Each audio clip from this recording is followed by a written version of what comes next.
Cillian decided the master would pressure his daughters again and asked that no one be allowed to see him. Alberto made another attempt, telling the prince he was stubborn and would not go, and that he could not prevent his reckless behavior. Suddenly, our heroine interrupted the conversation and said, "The best defense is a good offense." The prince then asked Juliet to repeat what she had said, and then the girl explained that if you are always on the defensive, in the end you will be destroyed. Our heroine said that since the count was so stubborn in his efforts to get his way, it meant he was not going to give up until he got what he wanted, and told the prince that before his defense was destroyed, he had better make sure it did not come to that. Alberto asked the maid how she dared to give advice to the prince, but Cillian accepted her words and told the butler she had done well. The prince then ordered the butler to go in and tell the count that he had fallen asleep early due to fatigue, and then added that if the count tried to force his way in, he would be taken away and accused of disobeying an order from a member of the imperial family. At this point, Alberto thought he had a terrible job and said aloud that he was going to carry out the order, and then the prince turned to our heroine while the girl anxiously awaited her fate. She heard the prince's proposal to sleep together, and it sounded as if it were both voluntary and forced. In the end, our heroine found herself in the same room as the prince where serenity reigned between them, and the girl wondered what could be going through that man's head. Finally, Juliet could not take it and told the prince that this was not the way to do things, and then asked to be replaced by a guard who was outside. Cillian replied that he had a maid so trustworthy she would shield him with her own body in an emergency, and asked her not to worry about anything. And then he asked our heroine to take off her glasses because they could break. While she slept little by little, Juliet began to understand the meaning of his words and thought she should not worry. Being the trustworthy maid that she was, she then took off her glasses, thinking that it had been several months since she had thrown wine on him at the theater and thought that he probably did not remember it. Among other things, the girl felt extremely uncomfortable, sleeping in the iron corset, and kept tossing and turning in bed, wondering what other sufferings she would have to endure because of that prince. And suddenly our heroine heard the prince ask her to stop tossing and turning so he could sleep, after which he asked her if she was expecting something more from tonight. Juliet gasped at the prince's words, and he thought that he should tell Alberto that he no longer needed to look for another maid, because now he was sure that he would not find such an amusing girl who hated him. When our heroine fell fast asleep, the prince heard that the count had returned to his room and asked the girl to wake up, but she was sleeping soundly, and the prince wondered what she could be dreaming about that she did not even respond to his call. Consequently, our heroine woke up to an incomprehensible noise and heard the prince asking her to turn on the light, after which she saw that woman who was screaming and then fainted. Juliet asked the prince if he really wanted to have fun at night, but he told her she had to resolve this misunderstanding as soon as possible. Overall, all the dirty work once again fell on our heroine's shoulders, and she reached out to revive the bold stranger. Juliet pulled on this night visitor's shoulder and told her that if she did not wake up now, they would both be dead. When the girl finally regained consciousness, she ran to the prince and begged him to hug her as she was anxious to see him. Our heroine was indignant that that person had lost all fear, and wondered if the girl could not see the prince's expression. He looked at Juliet and asked her why she was standing there, and then asked her to leave the room and invite Albert in. Immediately, our heroine turned to the girl and told her that she would escort her to the exit, but she got angry and said she was actually talking to His Majesty. This shameless lady even dared to hit our heroine because she decided to suddenly interfere in their dialogue, but Juliet dodged the blow, which provoked the stranger's indignation even more. Our heroine wanted to say that it was a pure reflex, but then she thought there was nothing wrong with an aristocrat slapping her. Juliet was ready to feel the blow, but the room fell silent when the prince intercepted the girl's hand and turned to our heroine, telling her that she did not have to expose herself to that person's blow. The prince then asked Juliet who she was, and heard in response that she was Prince Cillian's personal maid. He then confirmed this statement and stressed that this girl had entered his room without permission, and was also trying to hit him. After these words, the prince concluded that the nightly visitor must be wishing for his death, and so he told her Cillian had already asked aloud if there was anyone outside. The sleepy Albert came running down the hall wondering what had happened. The prince then reminded the assistant that he had asked that no one disturb him while he was in that place, and then he asked Albert how it was that that girl was in his room.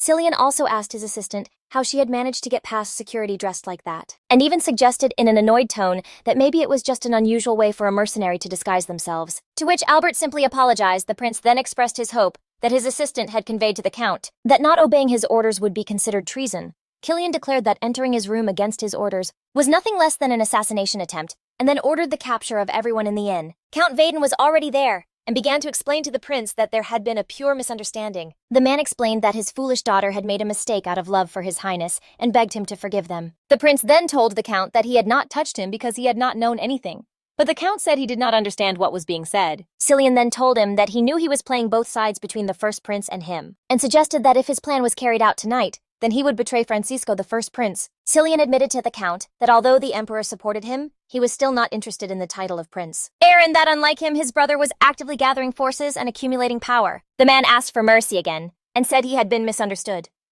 Then the prince stared fixedly at the man again, and told him that unfortunately he did not know much about him. Cillian announced to the man that up to now, he had only been warning him, and then stressed that not only had they dared to enter his room, but they had also dared to lay hands on his maid. Now everyone's eyes were on the protagonist of today's events, and everyone was sure that, judging by the girl's appearance, the prince was simply protecting her because she was probably doing a good job. The count asked the prince why he was so angry over a maid. The man said that since his daughter wanted to hit the girl, there must have been a reason. And then he said that even if that was not the case, the count's daughter had the right to put a commoner in her place. But the last sentence spoken by the count was the last straw, and the prince asked indignantly in response how they dared to be rude to a person who served a member of the imperial family. And Alberto, in the meantime, was still wondering how it was possible that our heroine liked the prince. He decided to ask the prince to postpone the conversation until the next morning, and reminded him that they had to leave very early, so they should get some sleep. Cillian said that they would do so, and added that before he made his decision, the count and his daughter should personally apologize to his maid, of course. Those present were outraged that they had to apologize to our heroine, who in their eyes was nothing more than a maid. And they told the prince, so he stressed that it was because of their arrogance that things had gotten out of hand. And the prince stressed that their arrogance surpassed even his own. And then he asked the count if he was not going to take the place of the crown prince while all this was happening. Our heroine wondered what she had to do with all of it, and what she had done wrong as a result. Juliet received an apology from Count Baden. At that moment, our heroine surprised herself, thinking that thanks to that stubborn prince, she was being treated like a human being. The girl also noted to herself that in the end he didn't even let them hit her, and concluded that she was a little grateful to this man. The next day in the carriage, the prince once again asked our heroine to make him some tea, but she was fast asleep. Cillian wondered how it was possible that his master was there and awake, and she was sleeping so peacefully. Finally, the prince found an explanation for her behavior. They had gone to bed late the night before, and she was uncomfortable. He decided he wouldn't interfere with the girl's rest, and decided to take out his thermos. Miraculous thermos from that horrible pocket she kept in her underwear. The girl woke up. At the moment the prince untied her cape, Juliet shouted at Cillian, asking him what he was doing, and he answered that he only wanted to take out a bottle and pour himself some tea. Then the young man asked, angrily at the girl, if she wanted to die, raising his voice, and explained that he had called her several times and had been waiting impatiently. Our heroine replied that she was surprised to see him hovering over her and taking off her clothes, and asked that next time he shake her shoulder to wake her up. Juliet asked the prince what his obsession with this tea was, and she was asked to repeat her question. Our heroine replied that she hadn't said anything, and tried to drop the subject. When they arrived at the next place, the girl got out of the carriage thinking she hated those long rides. Suddenly a young man approached her and told her his name was Games, and that he would be delighted to help her, but our heroine told him sternly that she didn't need his help, and he asked for her name.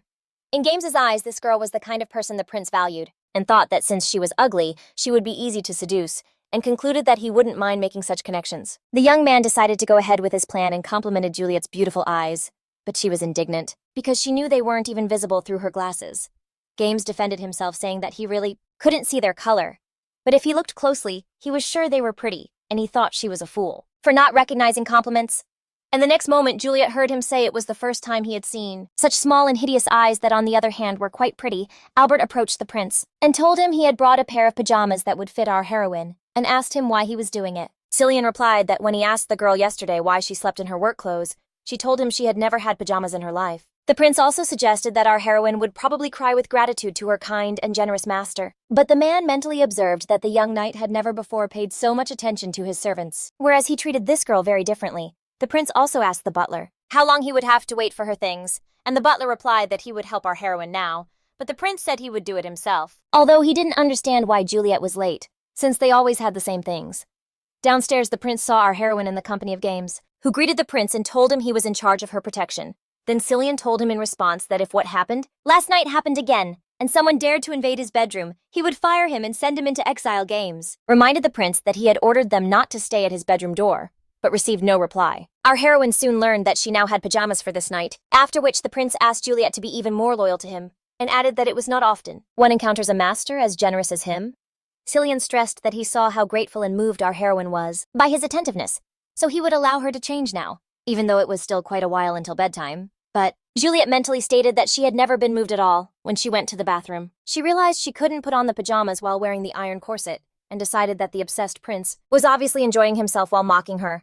Our heroine was desperate because she was already hot and now had to wear this horrible thick dress with padding, but she had no other choice, so she soon peeked out and told the prince she had changed. Cillian examined her and finally asked why her belly had become even more prominent. Juliet then admitted she was wearing a corset during the day to seem more delicate, but to be honest, she couldn't say that the shape of her iron corset and the cut of this winter dress were slightly different, so she had to improvise. The prince thought the corset was uncomfortable to wear, and then found himself thinking he wanted to see her expression, but couldn't see her eyes through the thick glasses. In the end, the prince decided that once they reached their final destination, he would immediately go see the dwarf artisan to create some normal glasses for her so he could see her eyes. And then he remembered the boy from downstairs and thought that even in this form, this girl had all kinds of vermin crawling all over her. Cillian paused to think that he as a kind master would not endanger this innocent maiden along the way. Our heroine caught up on the prince's affairs and expressed her opinion that the jewelry stores in Austin are now overflowing with precious stones, so the idea of opening another sales outlet will not succeed. The girl then stated that if he wanted to continue developing the jewelry business, he needed to find unique jewelry to attract the public's attention. The prince, after listening to her, asked her to stop the carriage and invite Albert inside. Cillian told his assistant that before they reached Rickeland, they had to stop in a town where there was a large jewelry store. The prince said that although Adam was skeptical of the idea of developing a jewelry business, his intuition told him they shouldn't give up. At that moment, our heroine thought that if he always worked like this, then it was clear why he was so stressed. And why he had such an unpleasant personality. Juliet thought that he had grown up amidst luxuries, love and care, and then had to go looking for an extra headache. Finally, she thought that now that she had found an excuse for his personality and could be patient, she asked him aloud if he'd like to have some tea. The prince asked suspiciously what our heroine was up to, and at that moment Juliet realized that in their suspiciousness they were very much alike. The girl replied that he always had tea at this time, so she was just being proactive today, and then the prince said it would be good for someone to stretch their legs. But since there was no one else in the carriage, it was clear who would have to do it. Juliet immediately realized her indiscretion and learned once again that initiative gets punished, and enthusiasm as well. The next moment the carriage lurched sharply, and the miraculous thermos fell from her hands, and she was horrified to realize the bottle was worth more than her life. The prince called her a fool and told her it was dangerous to jump like that during the jolt. But what happened was that this situation caused another awkward moment in which our heroine found herself in the prince's arms. As a result, Juliet had to ask His Highness to release her from his grip. While the girl wondered how her iron corset felt to him, the prince declared that he hadn't hired a maid, but probably some kind of fraud, and then he asked her directly who she was. Now one thing occurred to our heroine. She had to explain something to the prince immediately, because she had messed up completely. The prince was already thinking angrily that she had been deceiving him the whole time. Then he took her glasses and asked if they were also fake. Cillian yelled from inside for them to get the carriage repaired. Immediately, Albert tried to go in and help his master, anxious to see if he was all right. But the assistants heard that they should not open the door, and then the prince ordered them to get everything in order immediately and get on their way. Cillian had already told the girl that he could see she had prepared carefully for her assignment, putting an iron corset around her waist and some padding in her arms. Of course, our heroine was so surprised that her disguise was discovered by the prince that she was speechless and concluded that he was impressed. Juliet thought it no longer mattered how she died, so she began to wonder why she had to humiliate herself in front of that man. And the prince, meanwhile, asked her directly who had sent her. Juliet told herself she had nothing to fear. Since she had not done anything so terrible, the girl composed herself and answered that nobody had sent her, and said that she just needed a job and asked a friend who got her a position on the estate. Our heroine told the prince that she had been recommended by the Marquis, Rhodius, and added that if he doubted her, he could ask her brother everything. Cillian noticed Juliet's condition, and concluded to himself that she was too clumsy to be a spy, but his doubts still lingered. And he asked her to explain the whole masquerade, and then our heroine told him that she had been orphaned and had spent her whole life in the theater. The prince also learned that the theater was a dangerous place for a girl without a guardian, and for her own safety, she had to change her appearance. Our heroine also admitted that she did not know what kind of work awaited her in the new place, so due to her nervousness, she decided to leave everything as it was and got a job this way, and she sincerely hoped that he would not remember the incident with the wine spilled on him at the theater. Cillian thought that even for a sophisticated connoisseur of beauty like himself, this girl was rather cute, and he concluded that she probably would stand out in the eyes of ordinary people. The prince immediately remembered the lanky knight who had been hanging around our heroine yesterday. In the end, the young man said he was willing to continue with the masquerade. Our heroine was surprised by this statement and said that since he had figured everything out, there was no need to continue. And to be honest, the girl sincerely wanted to finally put on some comfortable clothes. The prince replied that surely she was already used to her appearance, so there was no need to change anything, and asked her that before going to bed she should take off anything that kept her from sleeping well, while our heroine wondered what situation she was in. The prince delivered the final blow by telling her he was too generous with his servants. They arrived at the next location late at night. Due to an incident that had occurred with the carriage during the day, Albert was especially upset, because they were running late, but he whimpered quietly. He assumed the prince was angry about it, so the aide did not even want to go to his room. He presented himself to His Highness to ask if he had been summoned, but was only met with a questioning look. But Albert was even more surprised when he saw that the prince was waiting for our heroine, and upon seeing her, he told the girl not to make him wait like she did yesterday, but to get a move on and go up to his room. Now the prince thought that he would have to keep an eye on our heroine, so she would not be preyed upon by all sorts of parasites. He did not want his diligent servant to be snatched up by some lecherous man. Albert could not believe his eyes, or that the prince was in a good mood after a long journey and a broken carriage after they had washed up. The prince said that he was very tired, and that everyone needed to rest, and he added nothing more he could not. Our heroine had just entered the room and asked if he was going to sleep. The astonished prince was left speechless, and our heroine told him she wanted to apologize because she had prepared her pajamas specifically for her disguised size, so now they were a bit big on her. The next minute his aide knocked on the prince's door and asked if he was asleep.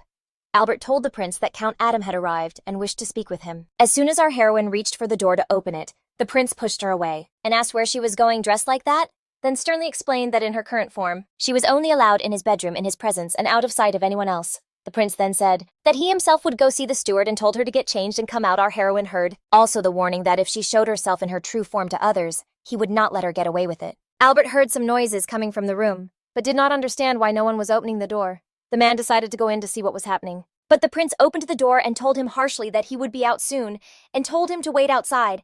Finally, the meeting between Cillian and Adam took place. And it is important to say that the latter was not only the prince's aide, but also a childhood friend. When Cillian commented that he did not have to be in such a hurry, Adam said that he himself wanted to visit the mine and meet the jeweler. And he explained that was why he had come, as he had decided to accompany his friend there in person. When the prince saw that his aide was about to enter his room, he became alarmed and blocked the man's path. Asking why he wanted to come in, Albert replied that he just wanted to ask Juliet to prepare tea. The aide was indignant that it was so unusual to see the prince still awake while she was already dreaming.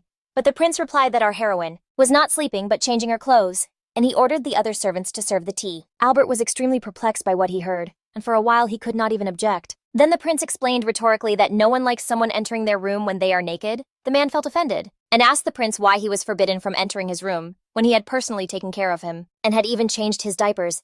He then continued saying that he was still forbidden from entering the prince's room, only when his wife was present, and at that moment the aide had a thought and then asked frantically if our heroine had become his mistress. The prince then asked what nonsense he was spouting, and when he had ever noticed his master taking an interest in maids like that.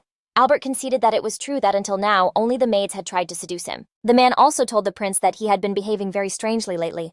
Albert reminded Cillian who he was, and told him that he was always looking after Juliet, and that it was very suspicious. After that, the man shouted that he was willing to defend him to the end, and would even lose his life for him, and then insisted that the prince let him enter his room despite the prince trying to stop Albert the next moment. The girl came out of the room herself, asking why they were just standing there. Albert realized that our heroine had messy hair as if she had been sleeping, and her clothes were still tattered and greasy. The aide immediately bowed to the prince, asking for forgiveness, and confessed that his old age was probably to blame, and that was why he was having strange thoughts. The prince asked his aide why he was apologizing and why he was reacting that way. Our heroine thought that would be the end of it. But at that moment, the prince saw that the wrapping on her chest was peeking out from her blouse. Fearful that the aide would see it, he ordered her to immediately return to the room, and to be honest, he simply pushed her inside and slammed the door shut. Albert walked away thinking he had worried in vain, as it was clear that the prince was terribly displeased with her appearance since he had sent her back to her room away from prying eyes upon witnessing all this. Adam began to wonder why the prince cared so much about the appearance of his servants. Cillian kept watching the door to his room and told the count that it was late and that everyone should rest. He also stressed that they would discuss the rest tomorrow. Adam wondered why the prince was suddenly so eager to get rid of him, and decided to ask if he was not curious about the reason he had come so soon. As he had been able to see him without waiting for an answer, the count announced that Marquis Aeneas had arrived in Rickeland yesterday. Our heroine's father and his daughter Adam reminded Cillian that last year at the winter banquet, he had invited them to visit the Duchy of Bertino. The count reminded the prince that he had said he would finish his business around April and return to his residence, and then he invited the Marquis to visit his estate. But the prince could not remember this event, nor the Marquis's daughter, as he had told the count. Adam replied that since they had come at his invitation, he could not object. The count said that even if only the daughter had come and announced that she was in love, it would have been clearer, as he did not see a proper explanation for the Marquis's visit. Cillian asked Adam to find out about the relationship between the Marquis and his relative the Duke of Cellini, and above all that he understood if they were still on bad terms. The prince also reminded them who was going to go to the Duke's mansion to participate in this year's summer hunt. Cillian found it suspicious, and then added that the Marquis of Aeneas didn't seem like the type of man who would support his daughter's plan. The prince then told the count that he had heard his urgent report and told him he could go to his room as everyone needed to rest. Adam wondered if his friend was eager to go to his room, as if the bed were covered in honey, and he simply wished him good night. The next day in the carriage, our heroine was asked how she dared to sit next to the prince, and was told her seat was next to the groom. As soon as Juliet was about to get out of the carriage, The prince intercepted her and asked how she was going to serve him outside. He also asked our heroine to stay by his side despite Adam's questioning objection about how any maid could sit next to him. But the prince insisted that Juliet remain by his side. Cillian asked his friend to get his own personal maid and take care of her and not to touch his servants. The young man replied that unfortunately his subordinates had left at dawn to run an errand. Our heroine did not understand at all why those two were behaving that way, and mentally begged them to let her go. The battle ended with the prince's victory, and our heroine stayed inside. But Adam's throat was dry, and now he was asking the girl to give him water. Our heroine took out a water bottle and solemnly handed it to him. Adam indignantly asked our heroine if she was offering him water to drink straight from the bottle, and immediately asked the prince where he had found this specimen, who didn't know the rules of serving drinks. While Juliet thought about what was happening, the prince replied that when you're on a long journey, circumstances are different. Cillian also told the count that he wouldn't die if one of the servants drank water directly from the bottle. Adam really didn't understand what was happening to his friend, and how the arrogant prince had become so kind and noble. He knew that he used to use the best service and the finest silverware when traveling, and even ordered water to be brought from the palace, and always took 2 huge barrels for his own use. Adam was aware that due to the prince's whims, he was constantly accompanied by several carriages to satisfy his needs. But what interested the count most was knowing what part of that bland maid pleased his highness. Receiving no answer, the young man decided to continue with his report, and began to do so. The count said that this time Prince Francisco would also participate in the summer hunt.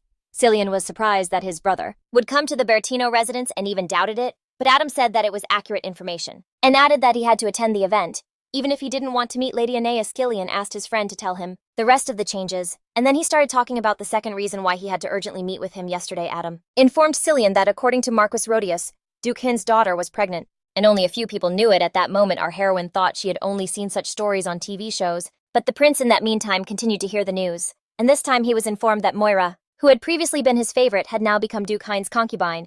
Cillian asked Adam who he was talking about, and heard the complaint that he could forget the name of the woman who had been in his bed, and reminded him that Moira had been his official mistress. But the prince replied that he didn't remember who she was then. Our heroine reminded the prince that it had been exactly 2 months since then. Adam was indignant at the question of how that maid knew such information, and Juliet thought once again that her tongue was her enemy. The girl stated that she had been in charge of Lady Moira's chambers at the Bertino estate, and that she had served her, and Adam asked her what it was like to work on the estate and if it had been difficult. Then our heroine replied that apart from the difficulty of escorting the women out of the prince's room, she generally liked working there.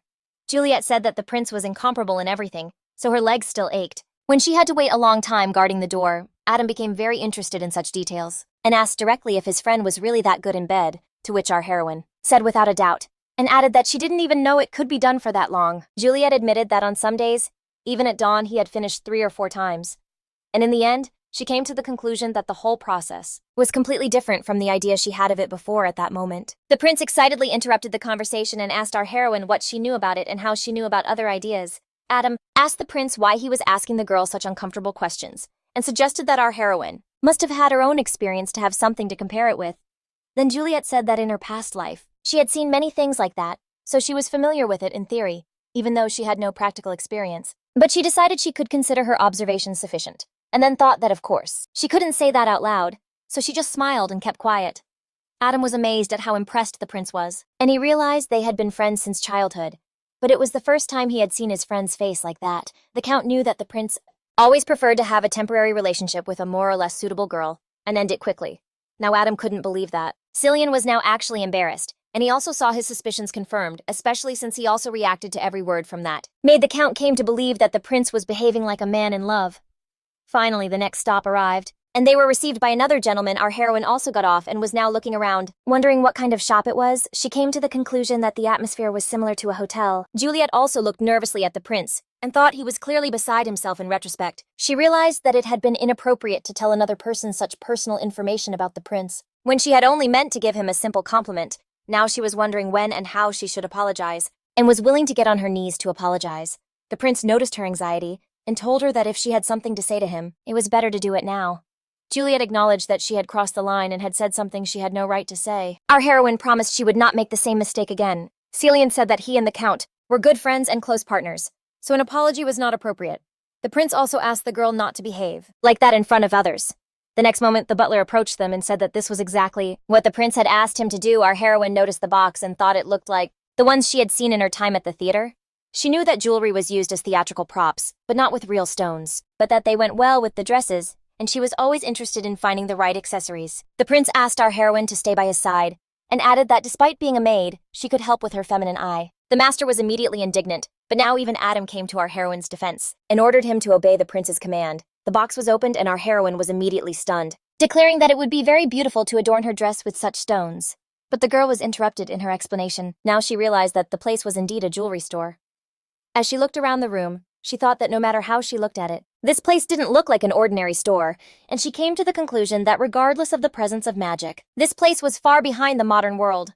The prince was indignant with his friend for treating his maid that way, and Adam asked the owner to show them a set of amethysts. The shopkeeper replied that they were not in high demand, so he hadn't had time to prepare them. The prince knew that the Duchy of Bertino was a large producer of amethysts, and now he learned that compared to other stones they were in high demand.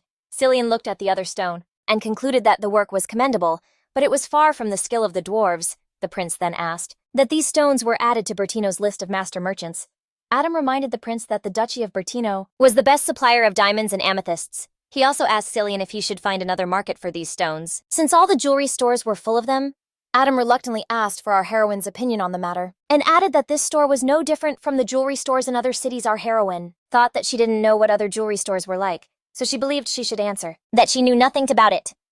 Adam pointed out that the prince had praised her for her frankness and honesty, so he asked her to do the same now.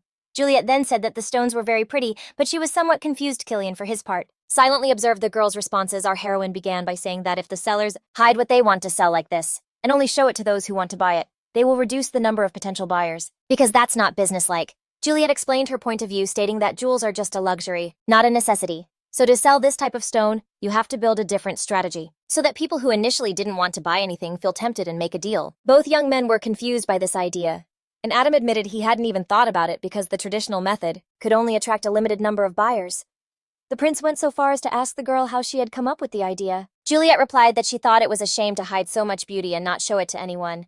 Then she added that people don't appreciate the beauty they can't see with their own eyes. The prince was thinking, and our heroine watched him now. She realized that that man, unlike the others, had never scolded her or made fun of her for her appearance. Although he was harsh and capricious and even abusive, our heroine realized that Cillian was the only one in this world who didn't judge her by her appearance, and he for his part confirmed that few people are able to estimate the true value of a diamond when it has not yet been cut. The prince asked Juliet for her opinion on how to display the pieces. Then our heroine answered that she would prepare the occasion, so that people could gaze at these stones and the jewelry made with them through glass display cases, and then added that even a person just passing by could not pass by indifferently without looking at the merchandise. Juliet also emphasized that such preparations would require a lot of expense, but that this would be a small thing compared to what they would earn later. She pointed out again that jewelry was the greatest luxury, so they should first renovate the place to create an atmosphere of luxury and sophistication, and then present the stones. Our heroine said that a requirement is to have polite and attentive employees selling the merchandise. Juliet said that a customer choosing a product in a store must feel like the most special person in the world. She says that in the future she would like to open a store that would make people want to buy the products our heroine sells. She also admitted that her dream is to help other people dream. The prince, at least, was deeply shocked because he saw our heroine as an ordinary maid, from whom he obviously did not expect something like this. At the same time, he realized that when she talked about all this, she shone so brightly that she seemed more beautiful than any actress. Cillian declared that it was an excellent idea and suggested they discuss it over dinner. That night, the count noticed that the prince was pensive and asked him what he was thinking about. Cillian asked Adam again, and he told the prince that if he liked that ugly maid so much, he should just sleep with her, and expressed his hope that the prince would not show it through his behavior. The count reminded his friend that he was the man who would eventually take the throne. Adam was worried that if rumors spread that the prince liked a girl with that appearance, they would make fun of him and it would become his Achilles heel. And then he reminded him that people loved to make fun of his tastes and create all kinds of scandals. Cillian laughed in response and asked his friend if he really thought he was in love with some maid. Adam replied that he was very glad if that was not the case, and he was wrong. The latter said that our heroine did have a knack for business, and then added that he didn't need her, especially with her appearance, which could negatively affect his image. The prince forbade the count from judging the appearance of his people, and explained that she worked hard, had no selfish goals, and was intelligent, and stressed that he was not going to fire her just because she was ugly. Adam had to accept the prince's wishes, and said he would say no more about his maid. The count dared to give the prince one more piece of advice, and this time he asked him to get the marquise's daughter Aeneas on his side. Cillian asked the count why he was doing it, and asked if it was to compete with his brother Adam, then said that the marquis was neutral, and that if his daughter married Francisco, he would have no choice but to take his side, and that it had to be prevented before he could act. To this statement from his friend, the prince replied that he had not yet decided whether he would become emperor. Adam then said that if he did not take this step, no one would dare to oppose Prince Francisco. The Count also stressed that if this happened, the first prince would not leave him alone. At last our travelers arrived in Rickelin, the capital of the Duchy of Bertino. Oswald, who was a marquis and a friend of Cillian, came out to greet the prince personally. The young man told the prince that he looked even better than before, and was told that he was even more talkative than before. Oswald asked to get a better look at his handsome face, and added that much care and attention had been put into it. He then told the prince that he would not understand his problem since he was naturally handsome. Then Oswald turned his attention to our heroine, and asked him who that striking girl was. Juliet introduced herself to the Marquis, and told him she was temporarily acting as Jeff's assistant. Oswald asked our heroine not to worry, and stressed that she had a rather peculiar appearance. The Marquis asked Juliet if he could hire her as a servant when Jeff returned. The prince looked at Oswald with his hawk-like eyes, and asked if he was going to take his maid, reminding him that he had a lot of work to do. And many guests to serve the Marquis agreed with this comment, and asked the prince to take his anger out on Adam. Oswald complained to Cillian that the Count had fled as soon as he heard that Prince Francisco was coming in his defense. Adam said that he just wanted to present himself to the prince as soon as possible. Oswald also informed the person he was talking to that a lady from the Anais family was already present at the residence, and added that he was very busy because of her. And our heroine thought she had relaxed too soon, and then she came to the conclusion that she had completely let her guard down, because they were treating her very well, and she thought she couldn't make any mistakes and that she should know her place. Our heroine thinks that a lady who grew up surrounded by love and care fits better into this picture of the world than an ordinary maid who serves aristocrats. The prince asked Albert to take care of Juliet and let her rest as well as to feed her, although he then thought it would be nice to eat together. Albert muttered under his breath that the prince had never cared about him as much as he did for our heroine, and that he had only asked him to bring them a light snack. While they were consulting, Oswald liked the way the prince took care of his maid, and admitted that he wished he could receive a little of the same attention himself. The prince told Oswald that our heroine was a burden on his attention, but the young man didn't believe him because he recognized himself as a handsome man, and Juliet read on this Marquis's face a questioning phrase. What kind of person was she that she didn't fit into this cruel and serious picture? And then she saw him say almost between the lines that even if she didn't fit in, she still belonged in this place in the end. Our heroine came to the conclusion that even such a strange person works for the prince, and wondered why she shouldn't work quietly, and decided she needed to be more self-confident. Finally, our Juliet went to the kitchen as she was very hungry. The room was empty, and she decided they probably only gathered here at certain times, so she thought she would abandon the idea for the moment. The next moment, a lady approached her arrogantly and asked our heroine what she was doing here. And it sounded to her like Baroness Pamela, who was the head maid of the palace. Immediately, the girls started to whisper about our heroine's appearance. Pamela asked Juliet how it was possible that such a terrible maid had been allowed into the palace, and asked whose servant she was. Our heroine introduced herself and said she was Mr. Bertino's maid. The woman was disdainfully indignant and said that Juliet was more of a stain on the prince's reputation, and didn't believe her words. She then asked what Alberto was doing, and why he wasn't fulfilling his direct duties. Our heroine didn't understand why people liked to judge and criticize the appearance of others when they had no right to judge others. This time, Juliet decided to defend herself, and said that her host was not the type of person who judges by appearances. And then she added that sometimes she met people who, like her, felt more uncomfortable with their appearance than she did. Our heroine told Pamela that she realized she didn't like her appearance, so she would leave. But the woman was outraged that the maid had decided to argue with her and promised she would make sure she lost her job. The maids began to murmur that the butler had been especially demanding about the maid's appearance and had caused many problems for Pamela. The maids continued to laugh at our heroine and hoped she would really leave and go back to her place. Jeff, because he was the manager's nephew, Pamela decided to report the behavior of this terrible maid as the reason for the complaint. To later prove the old butler's incompetence, the woman decided to put her nephew in his place. But when the matter came to a head, the prince threateningly asked the manager how she dared to oppose his butler whom he had personally chosen. The woman began to make excuses to the prince, saying that he had misunderstood her.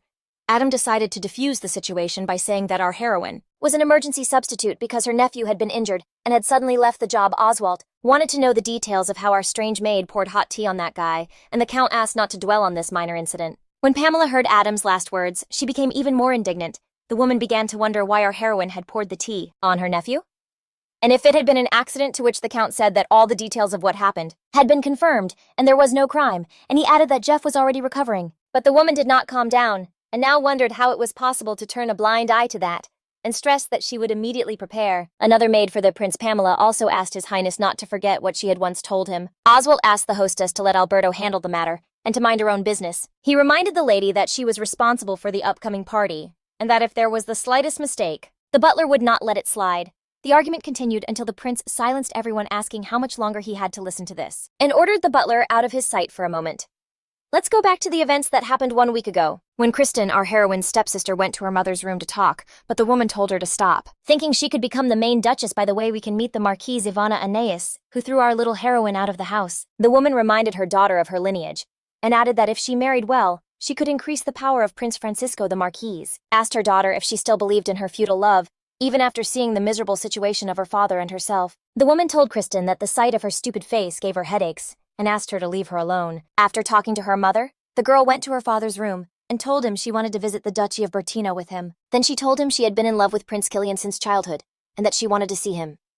Kristen also told the Marquis that she didn't want to be with a man she didn't love. The girl bowed to her father and asked him to marry her. To the man her heart loved, the father was sympathetic to his daughter and asked her not to continue with her confession. The Marquis told Kristen that she could go with him to the Duchy of Bertino. The man did this because he always felt guilty towards her. He could not forgive his wife, so he deprived his children of their father's love. The resentment towards his wife was because his beloved could not bear the loss of her daughter and died, deciding to follow her.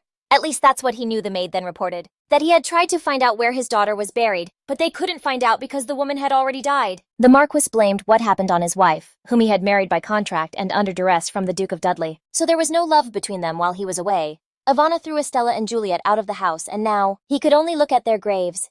Kristen had been born a few months before our heroine, so this girl awakened in his heart various emotions from hatred to longing and even guilt, and now the man thought that maybe he had a chance to fix things. The Marquis thought more and more about how he could dissolve the marriage contract with Ivana legally and oppose the Dudley family. We returned to the prince's residence, who approached our heroine's room and observed that it was very small, and even without windows. Juliet declared that she loved being here, and even said it was the first time she had been in such a beautiful room. And with all the amenities, of course, the prince didn't believe her. But he said nothing. Our heroine noted with concern that he didn't seem to mention the incident with his manager and decided he wasn't going to fire her.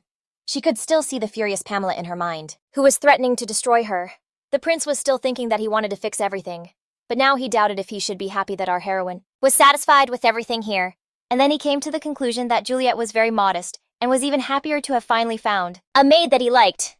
And then he remembered that unfortunately there were boring people who didn't like her. Our heroine asked this prince when the gala dinner would be, and even suggested they make preparations. Cillian then remembered how the head maid had said that if he brought our heroine, she would get unnecessarily nervous. The prince replied that he would go to the event alone, and then asked the girl if she had been able to eat, and asked her what she would like to eat. As a result, our heroine decided to take a walk in the garden and think about what was happening to the prince, and why he had suddenly started to worry so much about her, whereas before, he had only done what he was told. And then she decided she could eat well anyway, because she had almost gone hungry. Juliet was walking in the garden, thinking that it had been a long time since she had such a free day and enjoying life at that moment. She felt intoxicated by the freshness of the evening air, and remembered her conversation with the prince. She thought that although her room might seem small in the prince's eyes, she had moved from the small prop room to the youngest maid's room. Now she had a table and a bed in her room, and she was satisfied with the space. Our heroine was even happier, because if she kept working so hard she would soon pay off her debts. Suddenly someone called our heroine. Juliet saw an unknown girl who asked her if she was really the prince's new maid, and then asked her if she was going to dinner.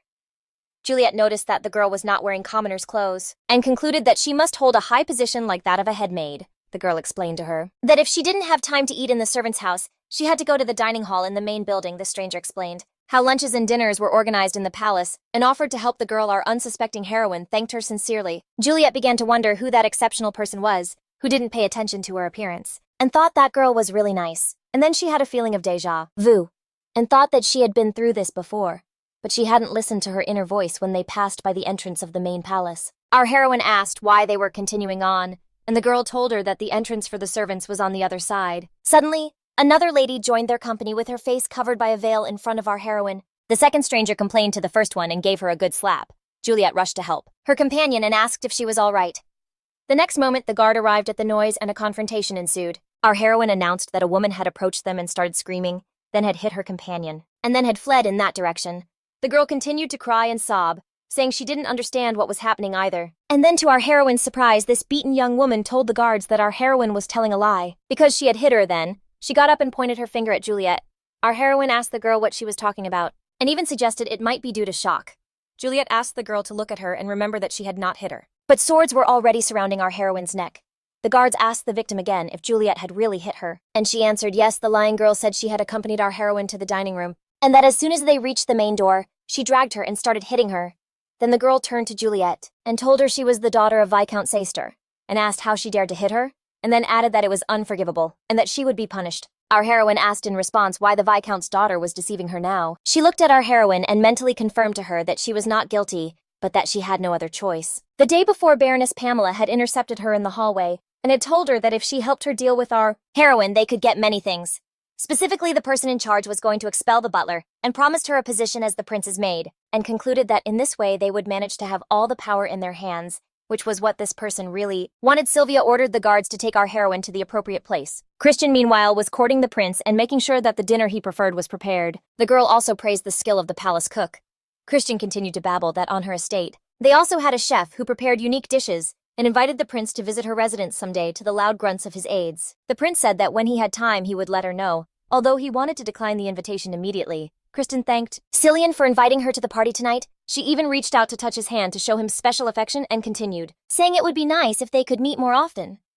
The prince did not like her touching him, and Oswald saw it, so he quickly jumped in to get attention.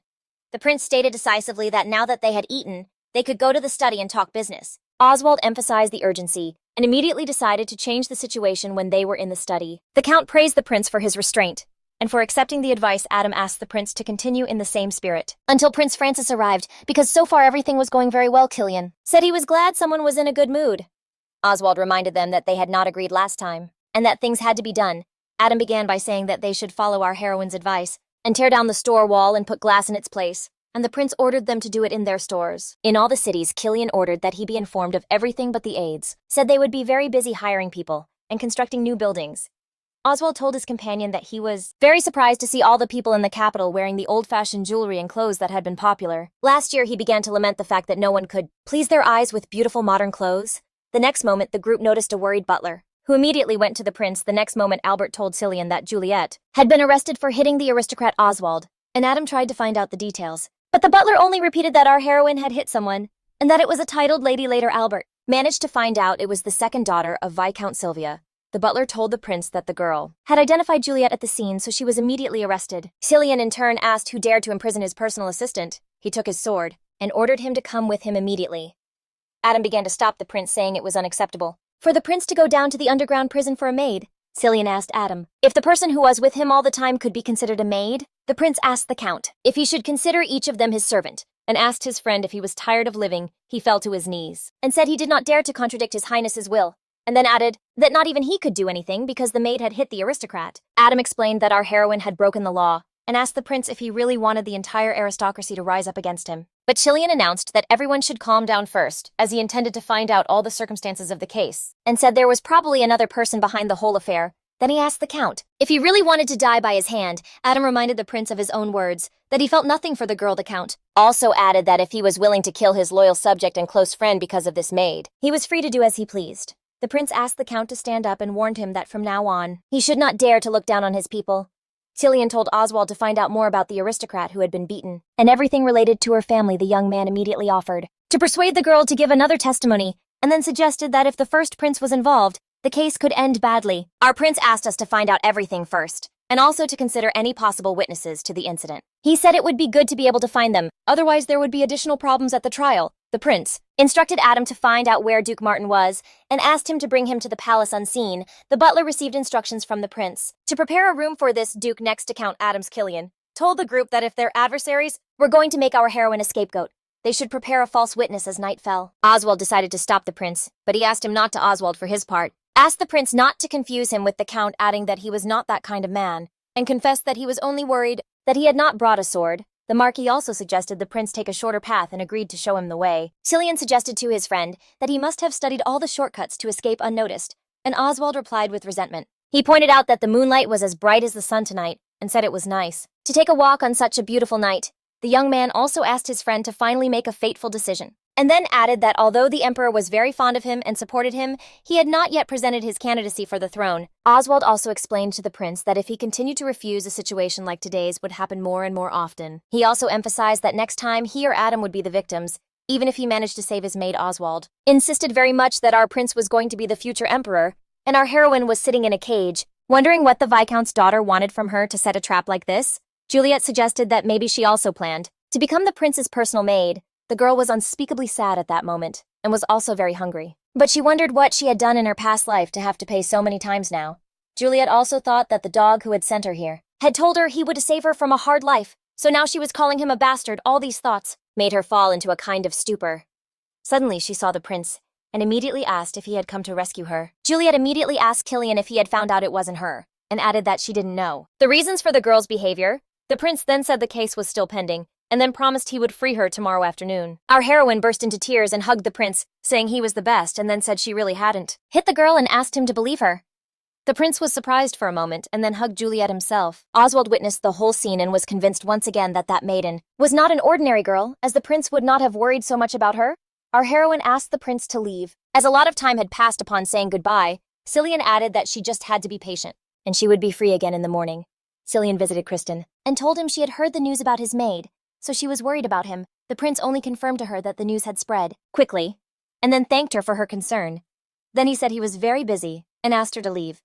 And she reflected that his reaction was expected, and she knew very well that she could not win his attention that way. And then Kristen let it slip. The phrase that she had been at the scene yesterday, and of course it worked. Aeneas, the Marquise's daughter, told the prince that she could testify that his maid had not done anything of the sort. Cillian immediately asked her if she had witnessed the incident, but the girl shook her head no, and then said that if she had been there, she would have intervened immediately. Kristen stressed that she simply did not want anyone to try to interfere and harm His Majesty at such an important moment in his life. The girl announced that she would put on the line the honor of the Aeneas family for him and would act as a false witness. Cillian asked her frankly the reasons for her actions. Kristen said that it was simply her decision, or more accurately, a sincere impulse from her heart. She stressed that if her help had been useful to him, she would like him to remember her in the future. The prince thanked Kristen and added that he understood her intentions, and then asked her to leave. Oswald said that if Duke Martin did not arrive on time, this would be a good alternative. He even suggested that this girl would fit in very well, even as a future wife if he ever wanted to get married, and then added with a smile, looking at the prince with a sly look, that is of course if he did not have someone else in mind for the role. Sylvia went to Pamela with the news that her father had arrived at the palace and told her she should not have told him what happened, especially if it was not true. The governess objected and said that if the Viscount intervened, the matter would be resolved quickly and smoothly. Then she told her to be patient and to pose as an innocent victim. Then the woman reminded her that they both knew it was too late to back down. A new carriage arrived at the palace, and the guards thought it was Marquis Oswald's servant. The knights also discussed the fact that the prince had summoned everyone who had anything to do with the incident, and they discussed the fact that even the Viscount of Sister had come here in the common room of the palace. The victim was finally presented. The prince asked her to tell him if our heroine had really started hitting her for no reason, because she had kindly decided to take her to the dining room. Sylvia gave her false testimony and confirmed that she was the very picture of simplicity and kindness whom Juliet had attacked the Viscount. Scyther shouted at the prince to ask why the filthy maid was not in the room, and his daughter was being interrogated like a criminal. The prince asked the butler to tell him what he knew. Albert stated then that the maid who had been detained claimed that a woman dressed in black appeared and started hitting the lady out of nowhere, and then fled the scene. Sylvia immediately said that was a lie, because a woman walking around in black cannot go unnoticed in the palace. The girl continued telling the prince that that maiden thought too much of herself, because she was his personal servant, and added that our heroine had supposedly told her that she was different from the others, and then admitted that she wanted to give her some advice, but received a punch in the face. The prince asked the victim if his aide had hit her so hard that she got those bruises at that moment. Sylvia looked the prince in the eyes, and saw he had a look that said he did not believe a single word of what she was saying. The Viscount spoke again and said that upon seeing his daughter in that state, he had no doubt about what had happened. The offended father suggested that maybe the prince wanted to avoid a scandal because our heroine had, and he did not finish because at this point, Oswald intervened. He asked that attention be paid to the fact that the prince never turns a blind eye to misdeeds. Oswald added that perhaps some of those present did not know it, but that the prince did not overlook sins, not even among his own people. At this point, the prince said that he would never forgive a person who dared to lie to him. Oswald spoke again, and said that since both sides were saying different things, he asked to say a few more words. At that moment, the prince thought the duke was late, and that they could not wait any longer. He wanted to understand who had set this trap for our heroine. Cillian did not understand the point of this attack on his aide, and Oswald said he had a witness who could put an end to this incident. Pamela was all gloomy because she did not expect anyone to be there at that time. Oswald announced that this witness was Duke Martin the day before Adam had hidden this man under the seat. To get past the carriage guard, he expressed to his son the hope that he would not be locked in this box forever. Adam told the Duke he was in good health, so there should be no problem. Oswald's servant was on alert, and told him not to worry as he would go out and return to his place unseen. The guards knew that this servant often went out on errands for the Marquis related to his constant whims about his clothes. Adam hastily put on a groom's outfit, thinking that no one would suspect him. The Duke meanwhile presented himself as a witness, and said that he was feeling unwell, and had been in bed all day.